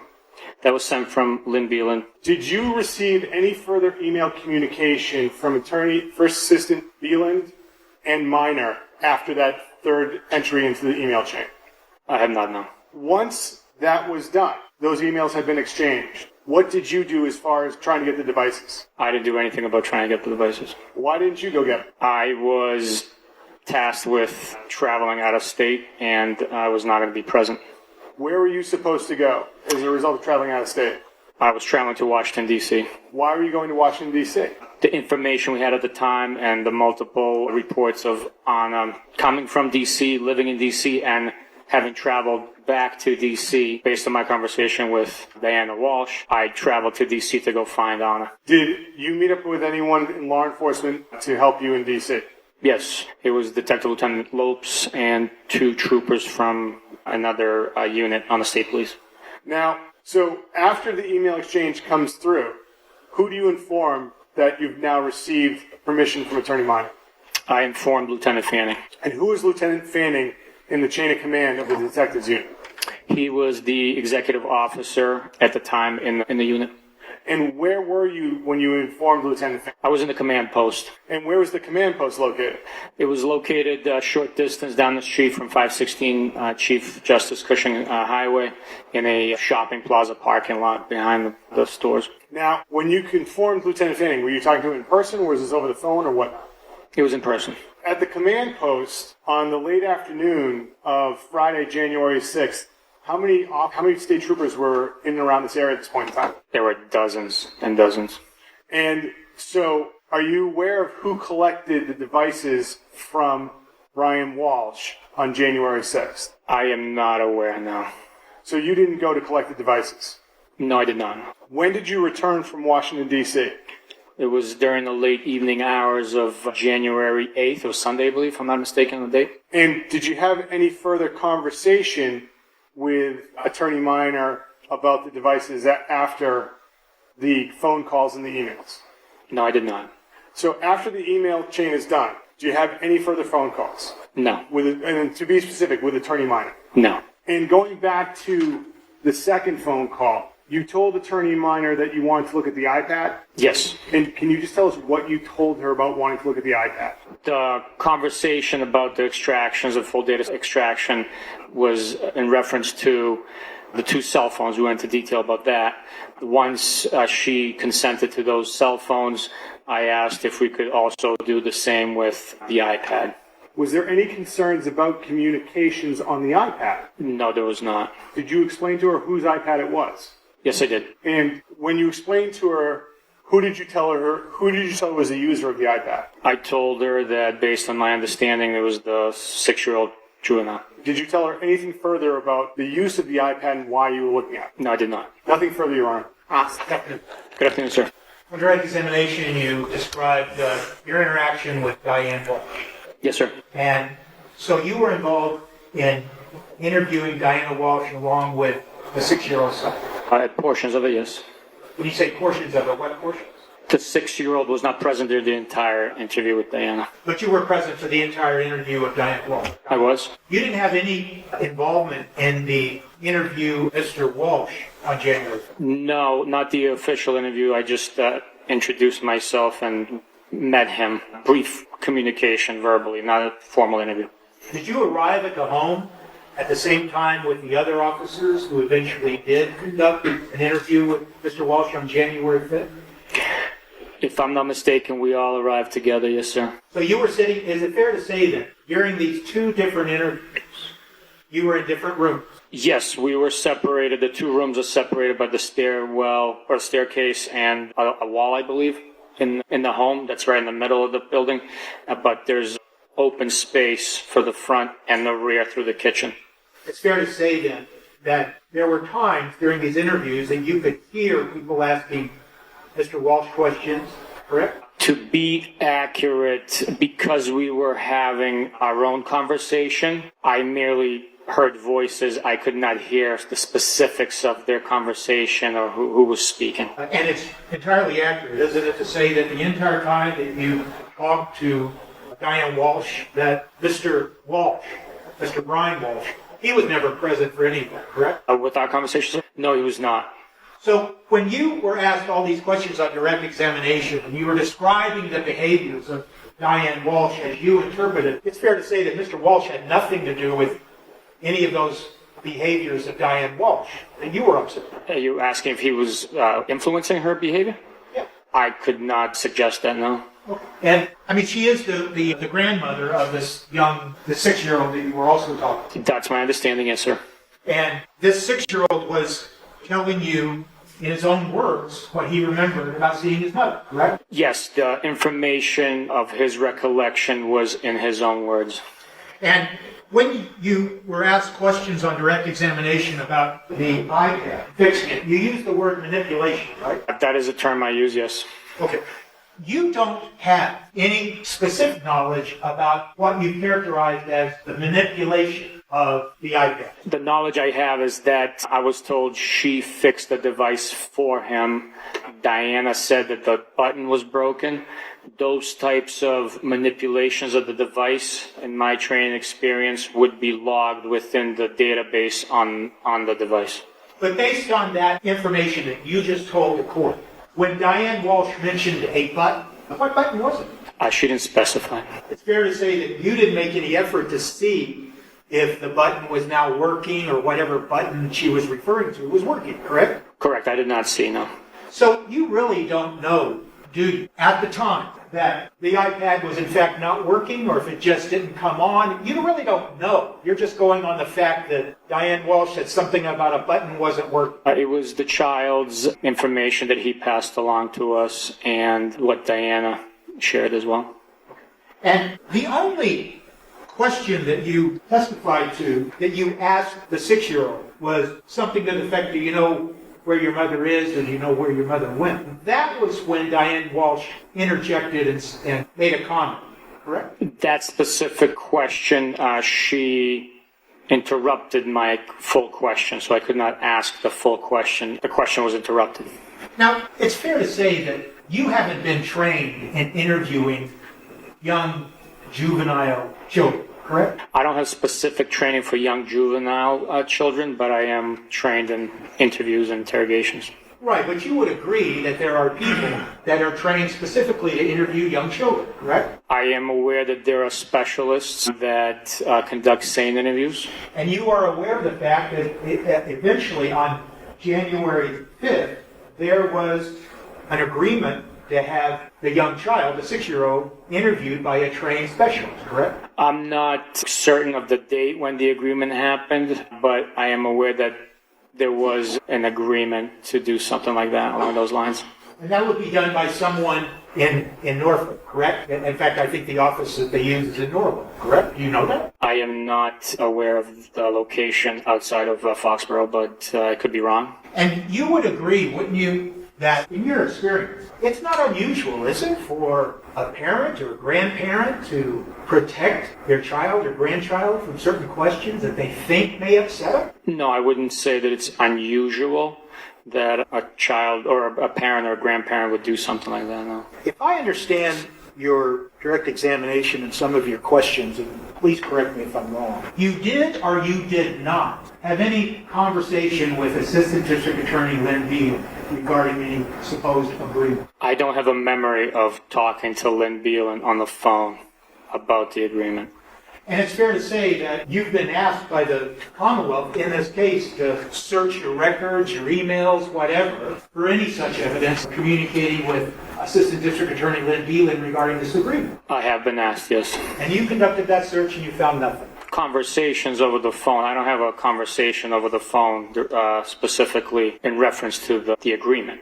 So but the email is produced. I'm CC'd on it. Right, but you don't know about the content of any conversation between Assistant District Attorney Lynn Beal and Attorney Tracy Minor regarding that agreement. I do not know, no.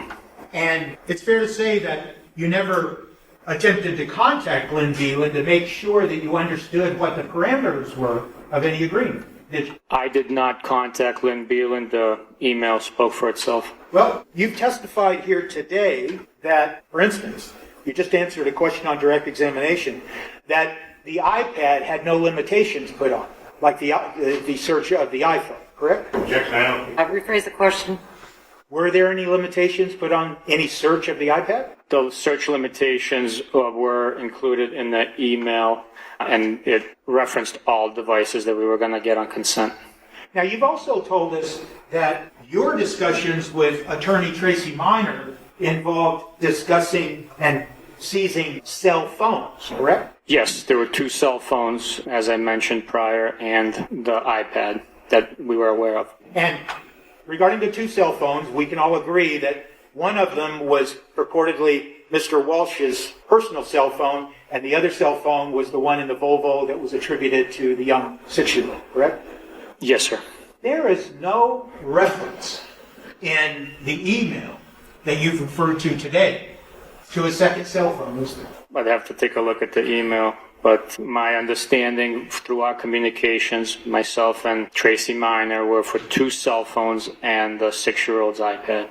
Well, I understand that's your amendment. I'm asking you that with regards to the email that's been introduced into evidence, there's no reference to a second cell phone, is there? Yes, based on my reviewing of that email content, there's no reference of a second phone. And there's no reference to anything other than Brian Walsh's cell phone in that email. I'm sorry, can you repeat the question again, please? There's no reference to any other cell phone other than Brian Walsh's cell phone in that email agreement. It talks about the 6-year-old's iPad. Right, but there's no reference to a second cell phone or any other cell phone in that email agreement. That is correct. And in fact, there's certainly nothing about all of the minor children's cell phones. That's correct. There's reference in that email to one iPad, correct? Yes. And there's no reference to more than one iPad in that email, is there? Just the 6-year-old's iPad. Sergeant, it's fair to say that you wrote a report where you were discussing this agreement? Yes, it is, yes. And did you review that report before you testified here today on direct examination? I did review it, yes. And it's fair to say that in that report, you make reference to an agreement that encompassed, quote, his cell phones in regard to Brian Walshe. And you use those cell phones, plural, correct, in your report. I believe that's right, if you're not mistaken. You have that report with you? I don't have it here with me, no. And if you need to refresh your memory, just tell us. But you also, in that report, make specific reference to the agreement encompassed his minor children's, plural, cell phones, correct? I'd have to take a look at the report, sir. That's right. May I approach you, Honor? Yes. Yeah. Thank you, sir. I'd ask you, does that refresh your memory about what entered into your report that you drafted prior to this? Yes, it does. Does it refresh your memory that, in fact, you make reference to cell phones, plural, when it comes to Mr. Walsh's cell phone? Yes, it does. Does it refresh your memory the fact you made reference to all the children's cell phones? Yes. Does it make refresh your memory, that it referred to the children? Yes. Is it also fair to say that at the end of that report, you make specific reference that, quote, the agreement is attached to this report? Yes, sir. And the agreement we're talking about is what's already been introduced in evidence, correct?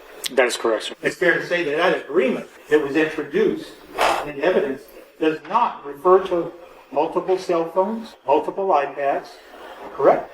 That is correct, sir. And in fact, you said on direct examination that you had some conversation with Fanning, and Fanning then arranged to pick up the devices, correct? That's correct. Are you aware of the fact Fanning has written a report about what he went to pick up? I am not aware now. Did you talk with Fanning about what he had gone to pick up and what in fact he did pick up? No, I never spoke to exactly what he picked up. So you don't know that when Fanning went to Mr. Walshe's house to pick up the devices pursuant to the agreement, he only knew to pick up one cell phone and one iPad, correct? Or you don't? I don't know what he actually picked up. I communicated 2 cell phones and an iPad. And my question is, though, that you apparently don't know that based on the conversation he had with you at the command post, that he thought he was only supposed to pick up one cell phone and one iPad. You don't know that, do you? I never questioned Lieutenant Fanning on what he picked up. Okay. Yes, sir. No objection, Your Honor. 22, marked and admitted as Exhibit 22. Specifically, Sergeant, in that report that now is Exhibit 22, you specifically say the agreement was put into writing by Norfolk District Attorney's First Assistant Lynn Beelan, correct? Yes, I do. The agreement, you're referring to the email that's been introduced into evidence, correct? That is correct. There's nothing in the agreement that uses the phrase marital privilege. No, sir. There's nothing in your conversations that you put in your report that was to document this agreement. There's no reference to marital privilege, is there? I'm sorry, there was two things you asked about. There was no mention of marital privilege outside of the statement about excluding communications between Ana and Brian Walshe. And the phrase marital privilege does not appear in your report that's been introduced as Exhibit 22. No. And it doesn't appear in the, quote, agreement email that's been introduced today. That statement does not appear now. And the only thing that is referenced, the only subject matter that's referenced in the email agreement is, quote, communication. That's the only subject matter that needed to be carved out of the full extraction. That wasn't my question. My question was the only subject matter that is referenced in the agreement is communication. Yes, sir. Do you know, Sergeant, do you know when Mr. Walshe first talked to Tracy Minor, his attorney, about the request to search his phone? I have no idea. And do you know, Sergeant Bukhenik, when Tracy Minor, Attorney Tracy Minor, and Assistant District Attorney Lynn Beelan first began discussing the request to search Mr. Walshe's phone? I would strictly be speculating when they first began. My only knowledge is to the email being sent from Lynn. Have you talked to Assistant District Attorney, now retired, Lynn Beelan, regarding this agreement prior to this hearing? I have no memory of talking to her about this agreement. So the government, the Commonwealth, has not asked you to go talk to retired Assistant District Attorney Lynn Beelan and say, what did you and Attorney Tracy Minor agree to? You haven't been asked to do that. No, sir. Now, it's fair to say that there are consent to search forms used routinely by the Mass State Police, correct? Yes, sir. And those consent to search forms, they require information to be entered on their form that includes the person giving consent and the officer taking the consent, correct? Yes, it is. And they also include an area where you describe what is going to be searched, correct? There's detailed explanation on the forms, yes. And it's signed and dated by the person giving consent and a witness, correct? Yes, sir. And the reason for this is to make sure that people understand what consent was given, that it was given voluntarily, and what the parameters of any consent were, correct? That is the purpose behind us reading those consent forms to the individuals we're getting the consent from. And you didn't use one in this case? No, sir. And it's fair to say that you certainly had an opportunity to use one because you were at the home on January 5th of 2023 prior to any consent being given and any agreement being made, correct? I was at the home at that point. I did not ask for consent on the 5th. But, yeah, I'm You may. going to show you a document, and it's not from this case. But is it fair to say that that is an accurate representation of the consent to search form that's used by the Mass State Police? Although it does appear as a form that's generated by the state police, that's not the form we use, so I can't represent that this is what we would have used. What is different? What is different from that form you're looking at now and the form that you say would be used by the Mass State? Well, there's a lot of different characteristics of the form itself, just the way it appears, the way it's presented, the bottom portion as well. It's just slightly different. Can I ask you then, Sergeant Bukhenik, is it fair to say that that form substance, whatever form you're referring to search for, would have included exactly what that form's asking for? Name of the person giving consent, a witness to sign on it, the person of the right to refuse consent, but also listing what and describing what is to be searched? I would agree with you, yes. With that caveat, I would move it. Your Honor, I object. If counsel wants, I'm happy to get a copy of their form that they generate. Why don't we do that? That's the form that they actually might be using now as opposed to that form.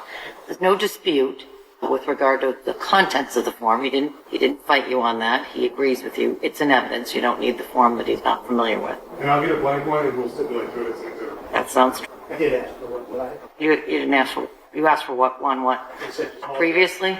I apologize to counsel. I have no memory of mass report. I will make sure that... We can reach agreement on this, I'm sure. With regards to the agreement, there's nothing in the agreement email that has been produced as an exhibit that references anything about search histories, correct? No, that specific term is not in the email. And there's nothing in the email about location data, correct? That's correct. And once again, the only subject matter that's referenced in that email agreement is, quote, communication, correct? Yes, as what to be excluded, yes. Well, when you say what to be excluded, it's just, and, I don't want to beat a dead horse here, but this will be my last question on this particular subject. The email agreement makes reference to what communications will be limited, and it makes specific reference to certain attorney-client conversations, communication, and communications between Mr. Walshe and Ana Walshe, correct? That is what to be limited during the search and analysis of the device's data. It certainly doesn't say, does it? Anywhere in that agreement that the agreement is that everything that's downloaded can be reviewed and analyzed, correct? Doesn't say that? It does not specify that. And it's important, isn't it? Just like that form that you were talking about a moment ago, it's important, isn't it, to be very specific in any written agreement as to what the terms of the agreement are, right? It's important to understand what is being done. Our verbal communications mentioned phone extractions. That means all of the data on the phone. And what was to be limited based on our verbal communication, then subsequently put into email form, was the communications between client and attorney and Mr. and Mrs. Walshe. But that's the way you're interpreting the content of this email that you did not write and did not respond to. That's fair, isn't it? For the latter portion, yes, I did not write this email, nor did I respond to it.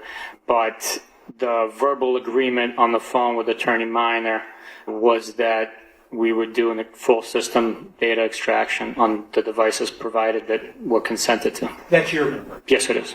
And your is that the agreement also included all of Mr. Walsh's cell phones, all of the children's cell phones, and all of the children's iPads. No, my memory was that the devices I knew about was Mr. Walsh's cell phone that was missing, the children's cell phone that was in Mr. Walsh's vehicle, and the iPad referenced to by the 6-year-old, which was fixed by Ana. That's why the communication with Tracy Minor was about 2 cell phones with the iPad thrown in on top of those 2 devices. Sergeant Bukhenik, just on that particular answer and question, the second sentence in your report that you wrote that's dated January 6, 2023, you wrote specifically During numerous phone conversations, we established a verbal agreement for the digital evidence extraction of devices belonging to and being used by Brian Walshe and his juvenile children to include Thomas Walshe, 6-year-old. Those include his cell phones and his minor children's cell phones and tablets, correct? If that's verbatim from my report, that is what's written. So my question that I asked you just a moment ago was, your memory of the agreement, was it involved all of those devices, not just the two that we're talking about? My conversation with Attorney Minor was for the 2 cell phones I knew existed and were referenced. So why did you put all those other devices in your report that you wrote specifically about the agreement? I don't understand. Why did you refer to all of those devices in the one single report that you wrote and refer to it as the agreement? Why did you include all of the devices? Because there was knowledge of other devices existing. So there was Diana's statement that she purchased cell phones for all the children. Okay. And iPads and AirTags, etc. So there were other electronic devices that could have come into play. You would agree, wouldn't you, Sergeant Bukhenik, that there is some real ambiguity between what you stated as the content of the agreement in your report and that email that has been introduced in it? I don't think it's ambiguous, no. Were you present at the home, Mr. Walsh's home, on January 6th of 2023? I don't remember going to the home. I might have been. I don't remember going to the home. I know I was at the command post. There was other missions I was conducting. I don't have a specific memory of being at the house. But if you have a specific question about maybe what transpired, I could give you an answer. Do you know that there were numerous searches conducted at the house on January 6th? I know that the CERT team and the dive team conducted searches around the home. I was not present for those searches. I was at a command post. And you weren't there because you were in D.C. on January 7th? That's correct. Early morning, January 7th, I left for D.C. When did you leave for D.C. on January 7th? Early morning hours. I don't know the exact time of the flight. Could have been 8, 9 a.m., but I never responded to Cohasset. So you were not at the home on January 7th? No, sir, I was not. And you're not sure if you were at the home on January 6th? I do not have a specific memory of being there. I might have. Yeah. But we can all agree you were there on January 5th? Yes, sir. Were you there on January 8th? No, I was not. And did you negotiate, as you call it, the agreement? Did you negotiate the dates that are involved? The person wants us to exclude would be excluded.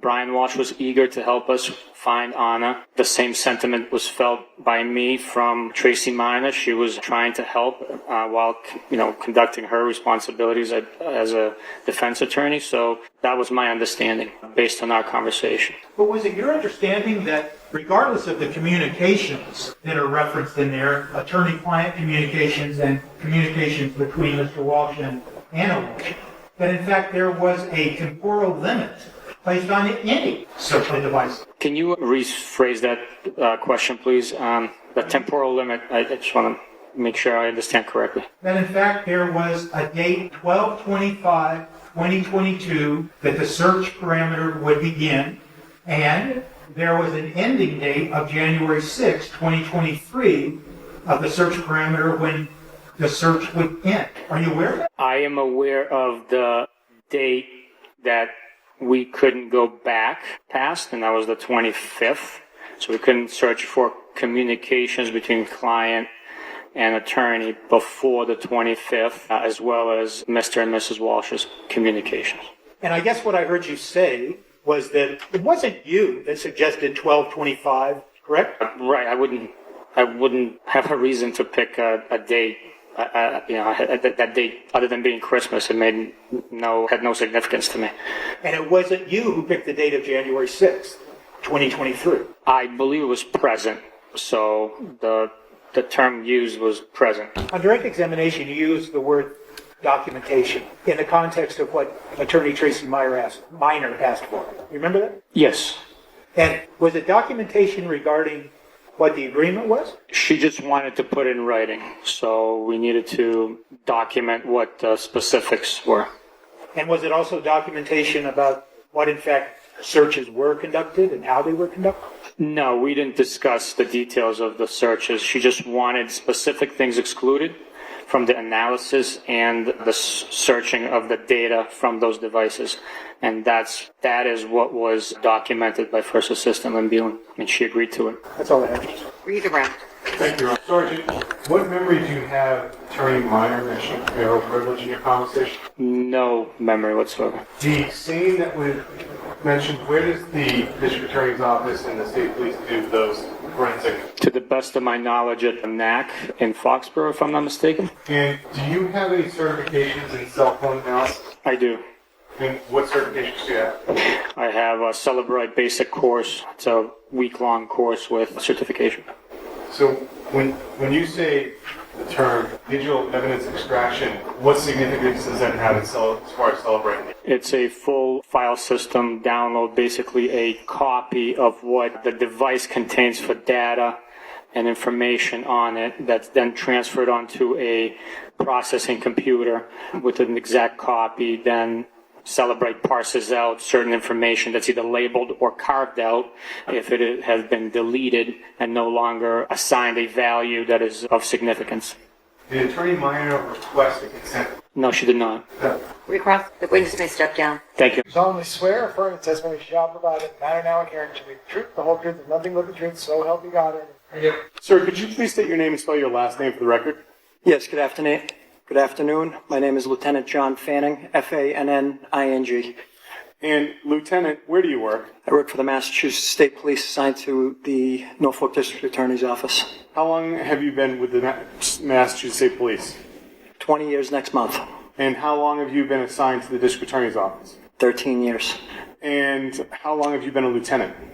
Since December of 21. Lieutenant, I'd like to ask you some questions concerning January 6th, 2023. That day, what was your involvement into the investigation into the disappearance of Ana Walshe? I had responded to the command post in Cohasset behind the Stop and Shop off of Route 3A. And at some point that day, did you leave to retrieve any digital devices? I did. Where were you going to get those devices? At the Walsh resident at 516 Chief Justice Cushing Highway.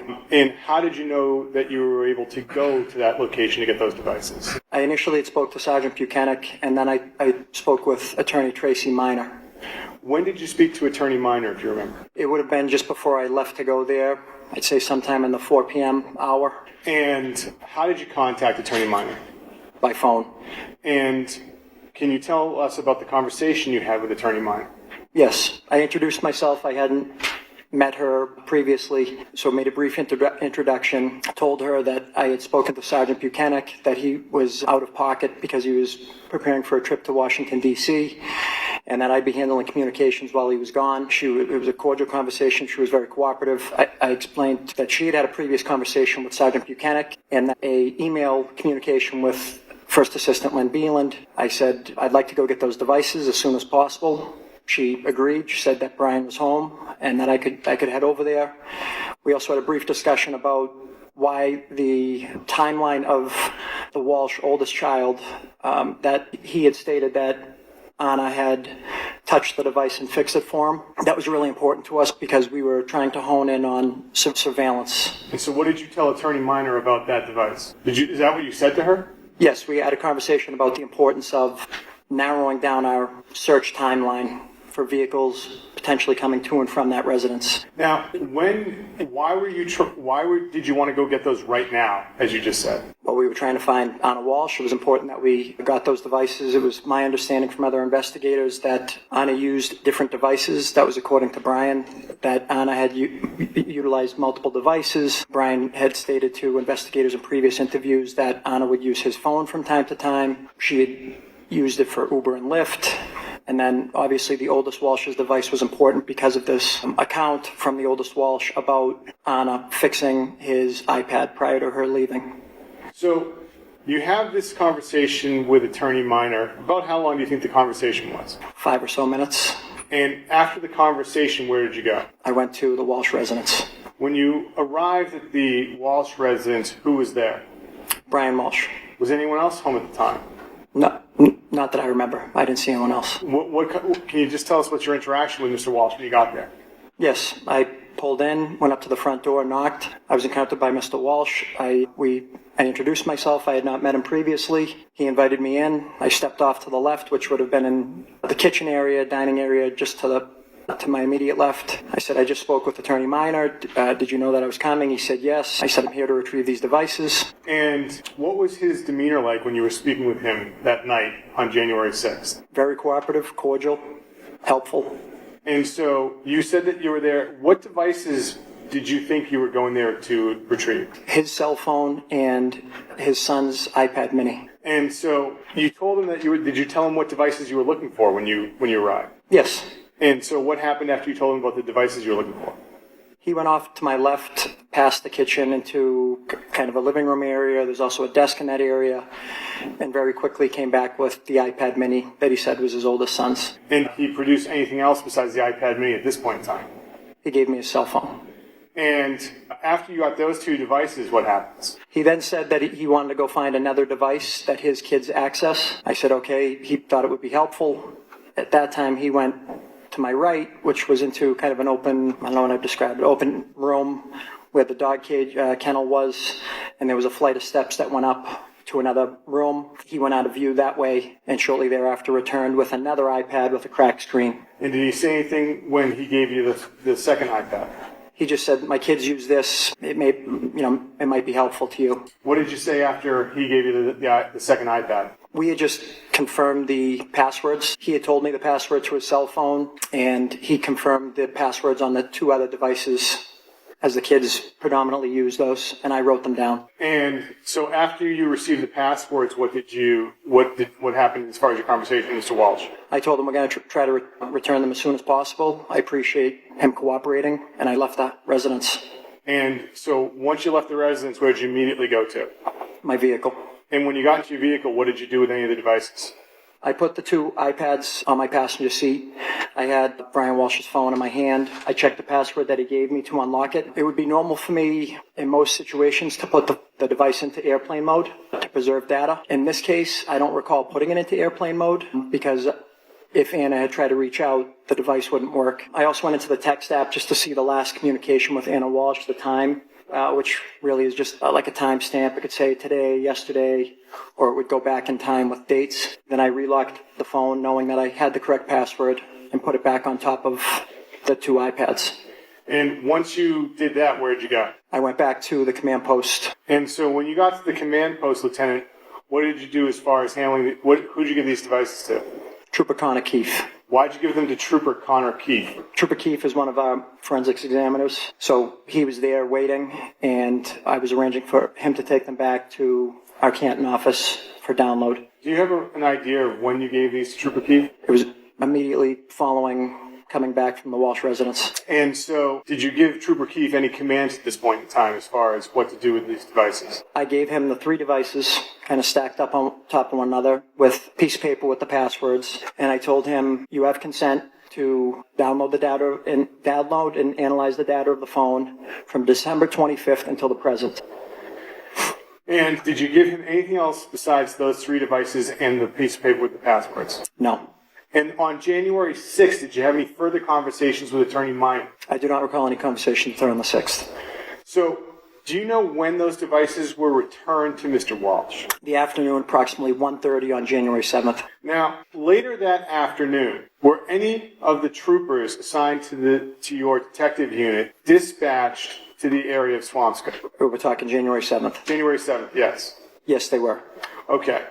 And to be clear, we're talking about Saturday, January 7th. Who was dispatched to that area of Swampscott? At approximately 4 p.m., I dispatched Trooper Kukowski, Sergeant Panazelis, Trooper Gobranson, and Trooper Sullivan. Where did you send Trooper Kukowski? CVS in Swampscott. Why did you send him to CVS in Swampscott? Because Brian Walshe had told Trooper DeChico and Detective Schmidt that he had went there when he visited his mother. And where did you send the other three troopers, Gobranson, Sullivan, and Pantazelis? Whole Foods in Swampscott. Why did you send them to Whole Foods in Swampscott?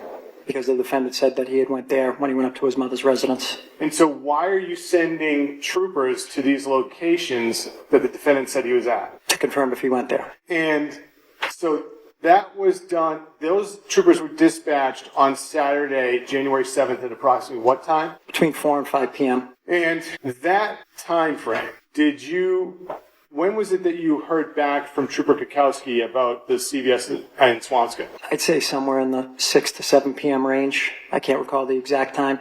And what was it Trooper Kukowski able to confirm as far as the defendant entering the CVS in Swampscott? He was not there. And was Trooper Kukowski dispatched to another CVS at this point in time? Yes. Which one? I don't recall exactly. That wasn't at my direction. That was something he did on his own, which would be normal for our investigators. And did you receive knowledge from Trooper Kukowski if he had discovered the defendant on video of another CVS to confirm his timeline? Yes, and he did not see Brian Walshe at the other CVS. Now, going to Whole Foods, who was sent to Whole Foods? Sergeant Panazelis and Troopers Sullivan and Gobranson. And what were they able to discover as far as confirming the defendant's location at Whole Foods as he relayed to Trooper DeChico? He did not go there either. And about what time were they at Whole Foods to discover this? Somewhere after 5 p.m. on the 7th. Now, when were you ever notified about the contents of the devices that were given to Trooper Keefe on the 6th? Around 6 p.m. on the 7th. And who notified you as far as the contents of any of the devices? Trooper Nick Guarino. And who is Trooper Guarino in your detectives unit? He's also a forensics examiner. And how did he notify you? He called me. And what did he say when he called you? He said, I found something in the search history, and that's interesting. I said, well, what was it? And it was numerous searches about dismembering a body, how to embalm a body, how to get rid of a body, numerous searches related to that, another search related to divorce. And so after he said he notified you of that, did he communicate to you and other troopers what he had found? Yes. How so? He sent an email. And as far as analyzing the iPad mini, what was your understanding as further analyzation of the iPad mini at this point in time? We were going to stop. And what was going to be done as far as the iPad mini after stopping? We were going to the data we're talking about. Yes, we had stopped, and we were going to obtain a search warrant to seize that device. So to seize that device. Now, where did you believe the device was located on the evening of January 7th?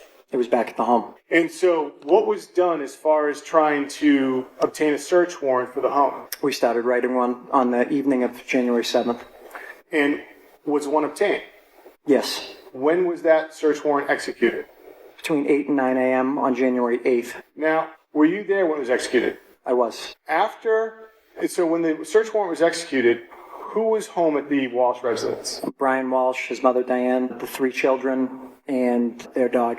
And after the search warrant was initially served, did you have any further conversations with Attorney Minor? I did. Once we secured the scene, I called Attorney Minor and notified her that we were executing a search warrant at the Walshe residence. She told me that she was headed there, and she'd be there shortly. And how long after that did it take for her to arrive? I'd say 15 minutes or so. And once she arrived, what happened? Did you have any further contact with Attorney Minor? We spoke in the driveway. I handed her a copy of the search warrant, and I told her we're searching the residence. Do you have a place for the Walshe family to go? Which she replied she did, and we arranged for her and the Walshes to leave to go to Attorney Minor's house in Scituate. Now, after that interaction with Attorney Minor, did you have any further interaction on Sunday, January 8th with Attorney Minor? I did. When was that? When we went to arrest Brian Walshe. And where was that? At her residence. And what was the contact you had with Attorney Minor at this point in time? She met us right out front. She actually came out before we got to the door, and I asked where Brian was. She said in the house. I said we need to go talk to Brian right now. And she said, well, he's not going to say anything. I said, that's fine, but we need to find him right away. We walked right in. The dining room was right off to the left. Brian Walshe was standing there, and we placed him under arrest. Now, Lieutenant, understanding you had the opportunity to have your communications with Trooper Guarino on the evening of Saturday, January 7th, had you not had the conversations for Trooper Guarino on Saturday, January 7th, what would the State Police Detective Unit have been doing to obtain a search warrant for the residence of Mr. Walsh that evening? Had I not had that conversation with Trooper Guarino? Yes. At that point, the information came all at the same time, I would say, but the issue that we were having is regardless of the search history, we were still misled by Brian Walshe. And the information that he gave us, we spent time and resources going up to confirm his information. I think had we not known that information of the searches, we still would have written a search warrant for the house, less physiological fluid and instruments of the crime. What information did you have as far as ransom emails at this point in time? We had received an email, it was on the morning of the 7th, meaning we, Cohasset police, from a Richard Walker requesting a ransom, and that stating basically that he had Ana Walshe and was requesting a certain amount of money for her to be returned. And where was the last place Ana Walshe had been seen prior to her disappearance, to your knowledge, on the evening of January 7th? Inside the home on January 1st. Your Honor, may I have a moment? Yes. Nothing further, Your Honor. Cross-examination. Lieutenant, have you reviewed the transcripts of the interviews of Mr. Walsh conducted by Cohasset Police and Massachusetts State Police on January 4th, January 5th, January 7th? I would say I've, not directly the transcripts, but I have some understanding of them, sir. So when you testified here just moments ago that Mr. Walsh, Brian Walsh, told one or more of those people that Ana Walshe had used his phone to contact Lyft or Uber. You remember saying that? Yes. Yes. Where is that? Where is that in the interview that I just described? I do believe I read it. I could be wrong for sure, but I do believe I read it, but I feel like that at least some type of communication was given to me at that time. Well, was it a but you're not suggesting it was a communication given to you by Mr. Brian Walsh. You're saying a communication by one of your colleagues or somebody. You're not sure. Correct. And it could have been one of the child's devices. I'm not sure how he testified previously if I specifically just said Brian's phone, but that is what I remember. And when you testify that based on your conclusion or opinion that Mr. Walsh had misled people with regards to where he was, you're relying on what another trooper reported to you based on his review of what? Video surveillance and also items that he stated he purchased they had asked about. And have you looked at those, whatever you're referring to, the videos, say CVS and Whole Foods? No. And did you, before you relied on that information, did you talk to anybody at CVS or Whole Foods to discuss how their cameras are situated, what they view, what they don't view? Did you conduct anything like that? Not personally, no. And you are aware of the fact, aren't you, Lieutenant, that when Mr. Walsh was being asked questions about where he went and where he had been on certain days, that he was being asked those questions at his home and there was distractions going on during those interviews? You're aware of that, correct? I wasn't there.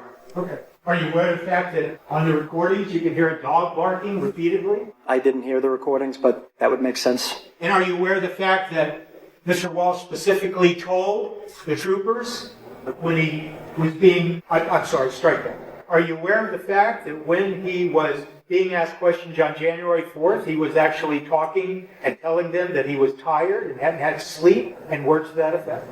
No. And in your experience as a state trooper investigating crimes, it's fair to say, isn't it, that when someone is being asked questions about a missing spouse, let's say, the mother and their children, they can be under some stress, correct?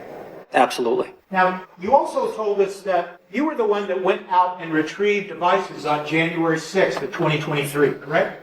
Yes, sir. And back in January 6th of 2023, you didn't write in a report about that, did you? I did not. And then you told us on direct examination today that you remember having a conversation with Attorney Tracy Minor on January 6th, correct? Yes. And you didn't write a report about that. Correct. And what you've done in the last week or so is you've written reports regarding those interactions, correct? Yes, sir. And one of the reports that you just wrote a couple of weeks ago, if not a week ago, you dated that the report date is January 6th of 2023, correct? Yes, when it happened. No. The title of your report is Interview 2023, 112-4-116, report date 01/06/2023. Correct. When you enter those dates on the Massachusetts State Police report in that particular space, that is supposed to indicate the date of the report. It is. I think it's a bit confusing. Sometimes it's the date I'm writing the report. Sometimes it's a newer system that we just had switched over to in the last few years. Sometimes it's the day I write it. Sometimes it's the date of the actual report. Well, in fact, But I usually reflect it in my first sentence, the actual time of the event. Well, in fact, like I just said, you've written no less than 3 reports in the last week reciting what you just. Yes. And in 2 of the reports, you put report date, May 7th, 2025, right? Right. And in the other report, you put the date of May 15th, 2025. Correct. So whether the system changed over the years, the fact is the system has been the same since you started drafting these reports years later about what you recall happened and didn't happen back on January 6th, correct? Yes. And one of the things you just told us that when you went to the house on January 6th, that at some point Mr. Walshe then went up and got another iPad, a second iPad, correct? Yes. And you told us today on direct examination that he said something to the effect of, my son uses this, maybe it'll be helpful, correct? Yes. In the report that you just wrote in the last week or so, you didn't include anything of such a statement, did you? I'm not sure. That's the report where you talk about going to the house and Mr. Walshe retrieving a second iPad, correct? Yes. And nowhere in that report does it say anything about him telling you, my son used this, or words to that effect, that maybe it'll be helpful. Correct. And it is fair to say, isn't it, that when you went over to the house to pick up the devices, you had been told that you were to pick up 2 devices, correct? Yes. 1 cell phone and 1 iPad. Yes. And that was pursuant to the agreement that was reached between Assistant District Attorney Lynn Beelan and Attorney Tracy Minor, correct? About 2 devices? Yes. I was told to get 2 devices. I'm not sure if the agreement, as I had read it, specifically stated 2 devices. When you say that agreement, what are you referring to specifically? A written? The email between Attorney Minor and Attorney Beeland. So as you sit here today, you don't even have a recollection of whether that email that's referred to as the agreement only references Brian Walshe's cell phone and the iPad belonging to the 6-year-old. Correct. As I remember it, we talked about what data was going to be extracted and what time frame. No, but I'm asking you specifically about the devices you had been told to go pick up. You were told to go pick up 1 cell phone and 1 iPad. That was my communication, yes. And you got that communication from Sergeant Bukhenik. Sergeant Bukhenik, yes, sir. You didn't talk to Assistant District Attorney Lynn Beelan regarding the agreement and what you were to pick up. I do not recall specifically, but she was at the command post that night. I just don't recall a specific conversation with her about it. And when you talked to Attorney Tracy Minor on January 6th, before you retrieved the items, you didn't talk to her about picking up extra items or anything in the store. You just were talking about 1 cell phone and 1 iPad.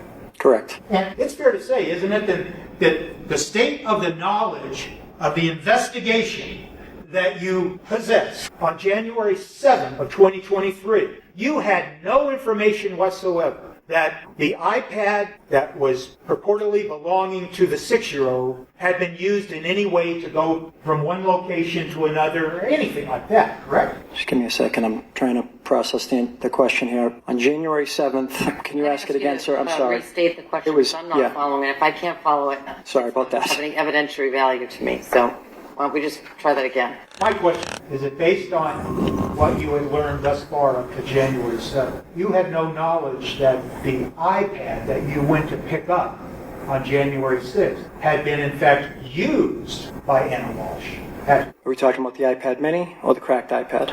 The iPad? Well, we did have information from the oldest Walshe that she had manipulated that device. Right, but you didn't have any other information other than, quote, the manipulation of the device. At what time are we talking? In the morning of January 7th? Previous to Trooper Guarino calling me? Let's start there. Yes. No, I did not. No. And you certainly didn't have any reason to believe that an iPad belonging to a 6-year-old would contain so-called location data or search history or anything like that. Did you? Location data, yes, it could include location data. There was no thought in my mind about search history at that time. And you say it could have had location data in it, but you didn't have any specific information about any specific location data that might be in a 6-year-old child's iPad, did you? No. And you didn't have any information conveyed to you by anyone about another iPad described as a cracked iPad that you retrieved on January 6th also, correct? Correct. In fact, when you went there, you weren't even expecting to pick up an iPad, a second iPad. Correct. And it's fair to say, isn't it, that the Mass State Police utilizes body cams when they conduct searches, correct? Yes. You did so in this case, didn't you? Correct. So we use them until we secure the home, and then we usually deactivate them. And were you wearing a body cam on January 6th when you went to the house to pick up the items? No. And you are familiar with Massachusetts State Police consent to search forms, correct? Yes. And you didn't use one or try to use one or attempt to fill one out before you took the items, the devices, for Mr. Walshe that day on January 6th, did you? No, we were working together cooperatively to find Ana Walshe, and I was happy that we were working together.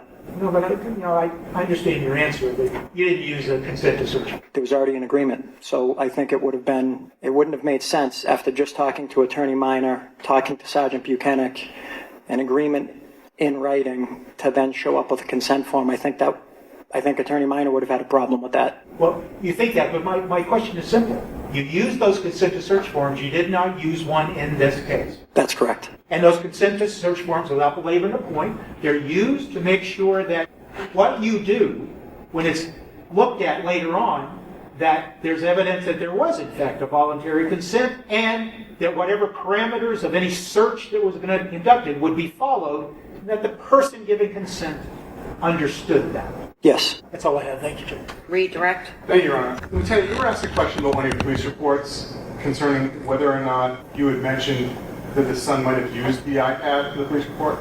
Yes. Do you have a memory of that paragraph where you mentioned that you were asked about as far as the son using the iPad? You guys are confusing me. I'm sorry. Do I have We're right there with you. Do I have a memory of the paragraph? Is the one I just read? Yeah. Yes. Okay. Do you remember what you mentioned as far as the son using the iPad in that report? Would the report help you out? Yes. Specifically, the second sentence. Got it. All right. Lieutenant, did you write in the report whether or not the son used the iPad? I did. Nothing further, Your Honor. Any the witness may step down. Thank you, Your Honor. You solemnly swear or affirm the testimony you shall provide in the matter now in hearing shall be the truth, the whole truth, and nothing but the truth, so help you God, under the pains and penalties. Please have a seat and just make sure that You may proceed. Thank you, Your Honor. Sir, could you please state your name and spell your last name for the record? Connor Keefe, Keefe. Sir, where do you work? I work for the Massachusetts State Police. And how long have you been with Massachusetts State Police? Almost 8 years. What is your current rank? Trooper. Within the State Police, do you work for a certain unit? Yes. What unit? Currently assigned to the Norfolk District Attorney's Office. And do you have any special responsibilities within that unit? Yes. What are those? Digital forensic examiner and cell phone record analyst. And have you received any training concerning the examination of cell phone or digital devices? Yes. Can you tell us kind of briefly what that training has been? Sure. I have numerous trainings from Cellbrite, which is a cell phone forensics company. Also through Burla, which is a motor vehicle forensics company. I have online and hands-on training through Magnet, and I have cell phone record analysis training from LexisNexis and the FBI CAS team. Are you familiar with a company called Graykey? Yes. And have you received any trainings from them? Yes. All of these trainings that you mentioned, do they carry certifications? Yes. What does it take to get the certifications? Majority of the time it's an in-person 40-hour training. And so, in addition, have you had to take tests in these different disciplines as far as Celebrate and Graykey? Yes. Did you pass those tests? Yes. Now, I'd like to ask you some questions as far as your involvement in the disappearance of Ana Walshe. Yes. When did you first become involved? January 5th, 2023. And how did you become involved? I was requested by my supervisors to assist with analyzing exigent cell phone records from Verizon. I'm sorry, exigent cell phone records? Correct. Okay. And whose number did you believe you were examining? I believe the number was associated with Ana Walshe. And when was the last time that number connected with the network? It was January 2nd, 3:14 a.m. And do you know where that number connected with the network as far as tower? It was in the area of 516 Chief Justice Cushing Highway, Cohasset, Massachusetts. When were you doing this on January 5th? Late in the evening. And so now I want to ask you about January 6th. On January 6th, Friday, When did you arrive in Cohasset, if you remember? Around 8:30 p.m. And where were you stationed in Cohasset that day? During the day, sir? Yes, sir. At the CP? And the CP, that's the command post? Correct. All right. Now, did anyone ever give you any digital devices that day? Yes. Who gave you digital devices? Lieutenant John Fanning. What did he give you as far as devices? He gave me 3 mobile devices. And you say 3 mobile devices. Can you describe them? Can you tell us what they were? Yes. One was an iPhone 13 mini, one was an iPad 6 mini, and one was an iPad 6. And about what time do you think you got these devices from Lieutenant Fanning? Sometime after 8:30 p.m. And where did you go once you got these devices? I went to the digital forensics lab at the Norfolk District Attorney's Office in Canton, Massachusetts. And so you went from Cohasset to Canton at this point in time? Correct. And so we're talking about Friday night, January 6th. Yes. When you got to the lab, was there anyone else there from your unit to help you? Yes. Who was that? Trooper Nicholas Guarino. So what was your understanding of what you were allowed to do with these 3 devices? I was told that Brian Walshe and his attorney, Tracy Minor, provided consent to extract and analyze these 3 devices from December 25th, 2022 through January 6th, 2023. And so how did you begin to do that extraction on these devices? The first device I extracted was the iPhone 13 mini. Okay. And so walk me through that. What did you do to extract data from the iPhone 13 mini? Sure. So in the digital forensics lab, use Gray Key, which is a forensic machine. We use specialized forensics hardware and software. You will have these Gray Key software program running on a forensic computer. You will plug the device into the Gray Key hardware machine, and then the extraction process will begin. And why didn't you just do all 3 at once? We are limited to 1 Gray Key forensic machine in the lab. And how long does it take for Gray Key to get the data from the device? Could be hours. That night, do you know when you began the extraction from the iPhone 13 mini? Approximately 9:30 p.m. And do you know when that extraction was completed? I believe 12:28 a.m. on January 7th. Okay, so that took approximately 3 hours-ish? Yes, sir. After that data was extracted from that device, the iPhone 13 mini, what did you do next? The next device I performed the forensic extraction on was the iPad 6 mini. The iPad 6 mini. And did you wait until that was completed? No. What did you do? I went home. Okay. When was the data finally extracted from that device, if you remember? I recall about 1:30 a.m. Okay. On the 7th. And you weren't there when it was completed? No, sir. When did you return back to the digital forensics lab in Canton to continue your work? Approximately 10:30 a.m. on the 7th. Was Trooper Guarino with you at this point in time? No, he was not. What did you do next? Next, I conducted the extraction on the iPad 6. And when did you begin that? About 10:50 a.m. And when was that extraction completed? Just before 11:30 a.m. Now, once the data has been extracted from the 3 devices, what do you do with the data? All the data has to be, so once the data is extracted, it is placed on the forensic server from the Gray Key software. So how long does it take to get from the Gray Key software into the server? Again, it could take hours depending on how large the extraction is, how much data there is. And is this one at a time, or can you do all 3 at once? We tend to do one at a time. When did Trooper Guarino arrive on January 7th, that Saturday? About 3 p.m. And so, did you have any difficulties getting the data from Gray Key into the server? No. All right, so the data's in the server. Now what do you do with the data? In order to read the data, we use a program called Cellbrite Physical Analyzer. And so, how long does it take to get the data from the server to be read by the Cellbrite program? Again, it could take hours. And so that day, when were you finally able to start looking at data from any of the devices? Approximately 5 p.m. on January 7th. When Gray Key completes extracting data from a device, what is created from Gray Key as far as a report? There is a Gray Key progress report. And did Gray Key create progress reports for these devices? Yes. And have you reviewed those progress reports prior to today? Yes. And are they accurate to your understanding of how Gray Key works and what the device did as far as pulling the data? Yes. What device did you have the opportunity to review? What data from what device did you have the opportunity to review?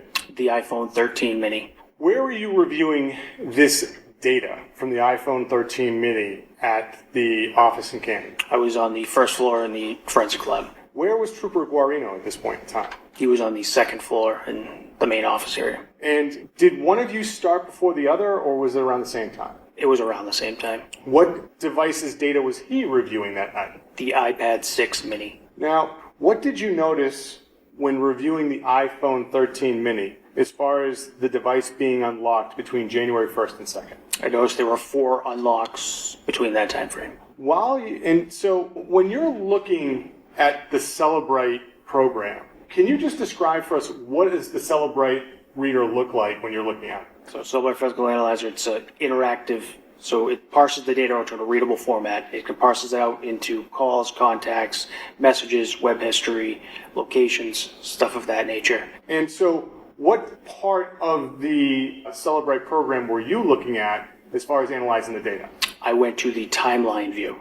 All right, what's the timeline view show you? Timeline view gives you the ability, it shows you all device activity from the whole device. And so what did you do as far as confining the amount, the time in the timeline that you're looking at? I condensed the timeline down to January 25th, 2022 to January 6th, 2023. And so January 26th, January 6th. January 6th, December 25th, 2022 to January 6th, 2023. Got it. Yes, Your Honor. And so why didn't you go to December 24th of 2022? That was outside the consent agreement. And so when you're looking at this timeline function and you confine it to that area, what access do you have to data before the 25th of December? None. So again, you're looking at the timeline feature. And why do you choose to look at the timeline feature? Because that will narrow down or condense the amount of data in which I am looking at. Now, while you were looking at the timeline for the iPhone 13 mini that night, did anyone interrupt you? Yes. Who? Trooper David Chico. And what did Trooper DeChico ask of you? Trooper DeChico informed me that he conducted an interview earlier in the day on January 7th, and Brian Walshe stated that on January 2nd, the only place he went to was Press Juice Bar in Norwell, Massachusetts. And so after hearing that from Trooper DeChico, was there anything, did he ask you to do anything? He asked me to confirm or corroborate if there was any location data associated with that. So this is on January 7th. You're looking at the timeline data and you're talking to Trooper DeChico. Yes. And what do you discover as far as location data on January 7th? So prior to that, after Trooper DeChico told me, through the timeline application within Cellbrite, I filtered out all data but native location data within January 1st to January 6th. Okay. And from then, I started my analysis for January 2nd. What is native location data in cell phone analysis? Native location data is embedded in the Apple iOS operating system. It can come from a number of different things: Bluetooth, satellites, Jeep's Wi-Fi, a number of different things. And how is the device doing that? The device constantly communicates with different technologies. Now, you've confined the location data, the native location data from January 1 to January 6, and you're looking at what time frame now? The whole time. The whole time frame. And did you have any further conversation with Trooper DeChico about what you're seeing on January 2nd? Yes. What did you say? Approximately 4:15 p.m., January 2nd, 2023, the device is in the area of Home Depot in Rockland, Massachusetts. Now, do you talk any further with Trooper DeChico at this point in the evening? Not that I recall. Did you have any conversations after that with Trooper Guarino? Yes. And when was it that Trooper Guarino talked to you that night? Approximately 6:30 p.m. And what was it that Trooper Guarino approached you about? He had found some concerning searches on the device that he was analyzing. And he was looking at the iPad Mini 6? Correct. The one without the crack screen?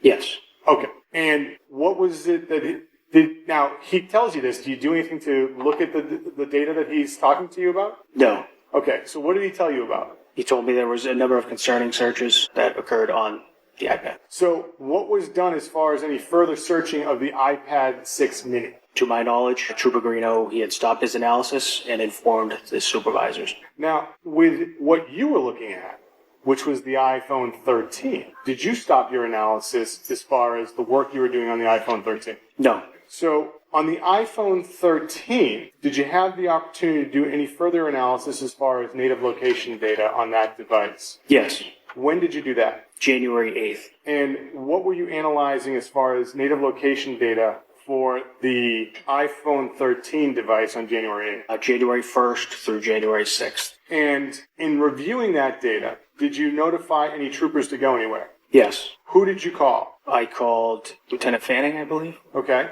And where did you want to send troopers to? The Claremont Apartments in Abington, the Point Apartment Complex in Abington, and Chatham West in Brockton, Massachusetts. And why did you want to send troopers to those locations on January 8th? Because at that time, it was still a critical incident, and Ana Walshe was missing, still missing at that time, and we wanted to try and locate her. And why those apartment complexes? In order to see if she might have went there or... Well, how do you know, like, is the phone telling you that it's at those locations? Why are those locations significant? How do you know to go to those three how do you know to send troopers to those locations? In order to collect surveillance, see if anyone had seen her or... Sure, I understand that's the why. I guess the question is the how. So what is it that you saw in the phone that said go there? points or native location points within those different areas. Do you solemnly swear or affirm the testimony you shall provide in the matter now and herein shall be the truth, the whole truth, and nothing but the truth, so help you God? I do. Please have a seat. Just make sure to sit nice and close that microphone and keep your voice like that. Thank you. Good morning, sir. Good morning. Could you please state your name and spell your last name for the record? Yes, Nicholas Guarino, R-I-N-O. And, sir, where do you work? For the Massachusetts State Police at the Norfolk County District Attorney's Office. How long have you been with the Massachusetts State Police? About 10 years now. And how long have you been attached to the Norfolk District Attorney's Office? November 2019, so about 5 years, 6. And I take it that you're current registered for them? Yes, it is. Within that unit attached to the District Attorney's Office, do you have any specific responsibilities? Yes. What are those, sir? I'm a forensics investigator. I'm doing cell phone and computer forensics and also a sexual assault investigator. And what training have you had as far as digital forensics? Just kind of a brief overview. Numerous trainings through Cellbrite, Magnet, Axiom, Berlin Motor Vehicle Forensics, Great Key training, all that. Including Cellbrite? Yes, sir. Now, when did you become involved into the investigation concerning the disappearance of Ana Walshe? At the night of January 6, 2023. And you say the night, so that would have been Friday night, January 26th, January 6th of 2023? Yes, that's correct. And where did you go to begin your work into this case? To the Norfolk County DA's office. And within the Norfolk County DA's office, is there a specific place where you were able to do your work? Yes, that's correct. Can you tell me about where is that located? So on the first floor, we have a digital forensics lab. Yes, sir. Where we have specialized hardware and software computer systems to extract digital devices. And who did you meet there that night when you were working on this matter? Trooper Connor Keefe. And what did the two of you do that evening as far as working on this matter? So we were provided 3 devices to be extracted and examined at some point. And that night, about what time do you think you left the district attorney's office? It would have been 12:45. Technically, it would have been the 7th of January. And had you finished downloading all the devices? No. And forgive me, I just want to make sure I get this right. What are you doing with the devices on the 6th? So each device has to be plugged into whatever we're using to extract the software, excuse me, the data. So for this one, we use Great Key for the devices. Okay. And so had you completed all the devices that night? No. The first had been completed, and then the second one had started. And once we knew that it was pulling the information correctly, I left for the night. And when did you return to work on this matter? It would have been January 7th. I got to the office probably around 2:45, 3 o'clock in the afternoon. And when you got to the office, sir, what was the status as far as the devices having the data pulled from them? The third device had been pulled, I believe, that morning, and they had been returned prior to my arrival to the office. So the devices weren't there at this point in time? Yes, that's correct. Okay. So what do you do now that the data's been pulled from the devices? So they have to be downloaded from the key, and then once downloaded, they go onto our server. Once there, we have to open them in either Cellbrite or Magnet Axiom to view the information from the devices. Okay. And so that day, what program did you, well, so when you got there at, say, 3 o'clock, what step in the process are you as far as analyzing the data? I have to download it from the server, from Great Key, and then from the server, from the DA's office server, we have to open it into Cellbrite, or like I said, Axiom, to have that data viewable. That's what the programs make that data viewable. Okay, and so which program did you use to view the data of the devices on January 7th? I only looked at one device. It was the iPad Mini 6. I used Cellbrite. And were there any parameters on what you were allowed to look at as far as the iPad Mini? Yes, there was a date range that was given to us for December 25th, 2022 to what would have been the 6th when we extracted the information. And when did you start looking at the data from the iPad Mini? It would take about an hour or so to download the information from Gray Key, and then another couple hours to open it. So it was probably closer to 5 o'clock that afternoon or evening. And to be specific, there were 2 iPads that were turned over. This is an iPad without a cracked screen. It's an iPad Mini 6. Is that right? Yes, that's correct. So where were you in the office when you were looking at this data from the iPad Mini 6? At the second floor forensic computer by my desk. And where is Trooper Keefe in relation to you when you're doing this? He had gone downstairs to the other forensic computer down in the digital forensics lab. And what did you do as far as beginning your search or analysis of this data? Once it opened in Cellbrite? Yes, sir. So once it opened in Cellbrite, would have looked at the timeline view. So I loaded timeline and filtered by the date range that was given. Now, why do you use the timeline view? Multiple reasons. It's the easiest way to pare down the soft shooting the data by date range, and it gives a comprehensive list of how the devices interacted from the 25th to the 6th, as told. And what did you begin to notice while you were going through this data and the timeline? So it has every device interaction, what's been done with it. Started seeing searches on the 27th of December for best places to get divorced, worst places to get divorced, and best states for divorce. And after the 27th, did you notice anything further that caught your attention when you were analyzing the data for this device? Yes. The morning of the 1st, approximately about 4:55 a.m., began seeing searches of how to dispose of a body. And after starting to see these searches, what did you do? So I went through the information, the data, probably up to about the 2nd, and I saw numerous searches about body disposal, removal of smell, Cohasset dump, cadaver dogs at the dump, and I went downstairs and contacted to tell him what I had found search-wise. Okay. And after speaking with Trooper Keefe, what did you do? I contacted Detective Lieutenant Tully and advised him of the search items I found. Who is Detective Lieutenant Tully in relation to your unit, the state police? He was in charge of the unit at the time. And who was the executive officer? Trooper John Fanning. Lieutenant John Fanning. Lieutenant John Fanning. And so you call Detective Lieutenant Tully, and what do you decide to do as far as your analysis of the data at this point in time after speaking with Detective Lieutenant Tully? Yeah, so I took that information from the searches, I created a PDF and emailed it out, and stopped looking at the data on the iPad Mini after that. Okay, and you said you emailed it out? Yes. Your Honor, may I approach? May. Halfway there. Trooper, do you recognize that email? Yes. Is that the email that you sent out to the members of the detective unit that night after seeing the data? Yes, that is correct. And what time did that email go up? 6:25 p.m. On what day, sir? Sorry, January 7th, 2023. Thank you. Can I ask a question for clarification? It's Exhibit 17. Yes, Your Honor. At some point in time in the pleadings, I believe, I saw what I thought at the time was, based on what I knew of the evidence, what I thought was an incorrect date with regard to the searches,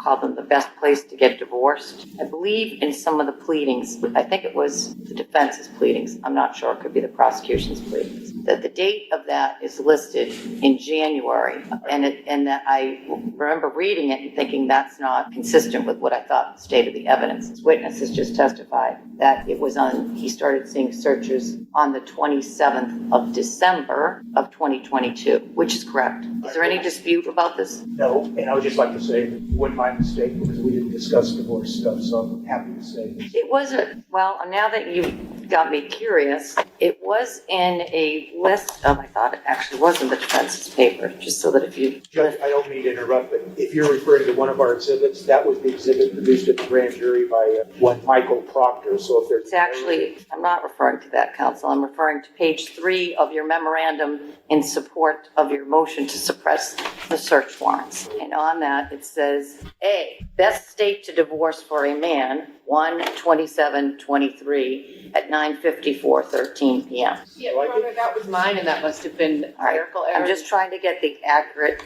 data. And Your Honor, I think I can help counsel, and because it is a typographical error in one of the search warrants. That's fine, just, And I believe that that's how counsel got it. And so I see where it comes from. It's from a typographical error within one of the warrants. You picked up on it quicker than. well, because the data is new to me and it's old to you, so you gloss over it, which is totally normal. I don't know anything about this case other than what you teach me. Your Honor, I apologize. On page 3, that was a cut and paste from the warrant, just to show the court exactly what was put in. But we agree it's 12/27. I totally understand all of that. I just wanted to make sure that I have the right information. And Your Honor, we all agree it's 12 points. Good, thank you. All right, sorry to interrupt. Are you done with this witness? Oh, no, I have a few more questions, Your Honor. All right, you go right ahead. Thank you, Your Honor. May I approach the order, show the counsel? Yes. Trooper, I'm showing you a Celebrate document, and for the record, it's marked as 18 in the binder, Your Honor. Trooper, do you recognize the Celebrate document? Yes. What is the Celebrate document? This is the searches, this is the web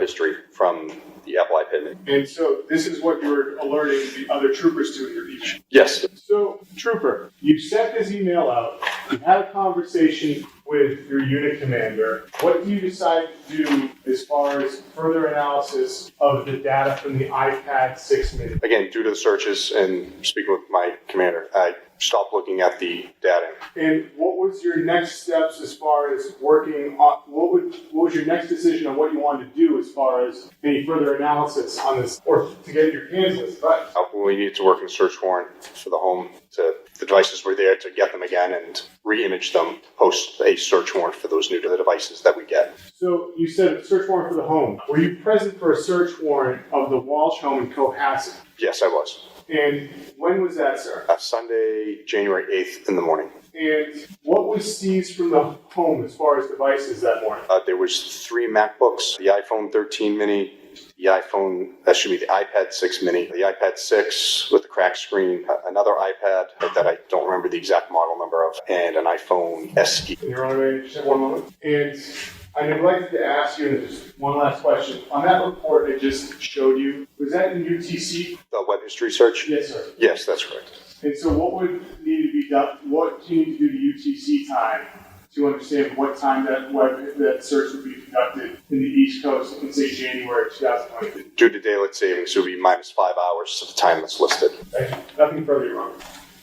Why did you stop? What's that, sir? Why did you stop? The searches, the data, to me, the searches that I saw looked like something more than a missing person. You told us just now in direct examination that you spent about an hour to transfer the extracted data, correct? Once it off it. Yes, that's correct. It has to download from their server. And then it took about 2 hours just to upload it to Celebrate physical inlet. Yeah, give or take, sir. And then you started your analysis about 5 p.m. Approximately, yes. Okay. And it's fair to say that then it's about an hour later, after you've been looking at the data, that's when you began to see these search histories that caused you some concern. That's correct, sir.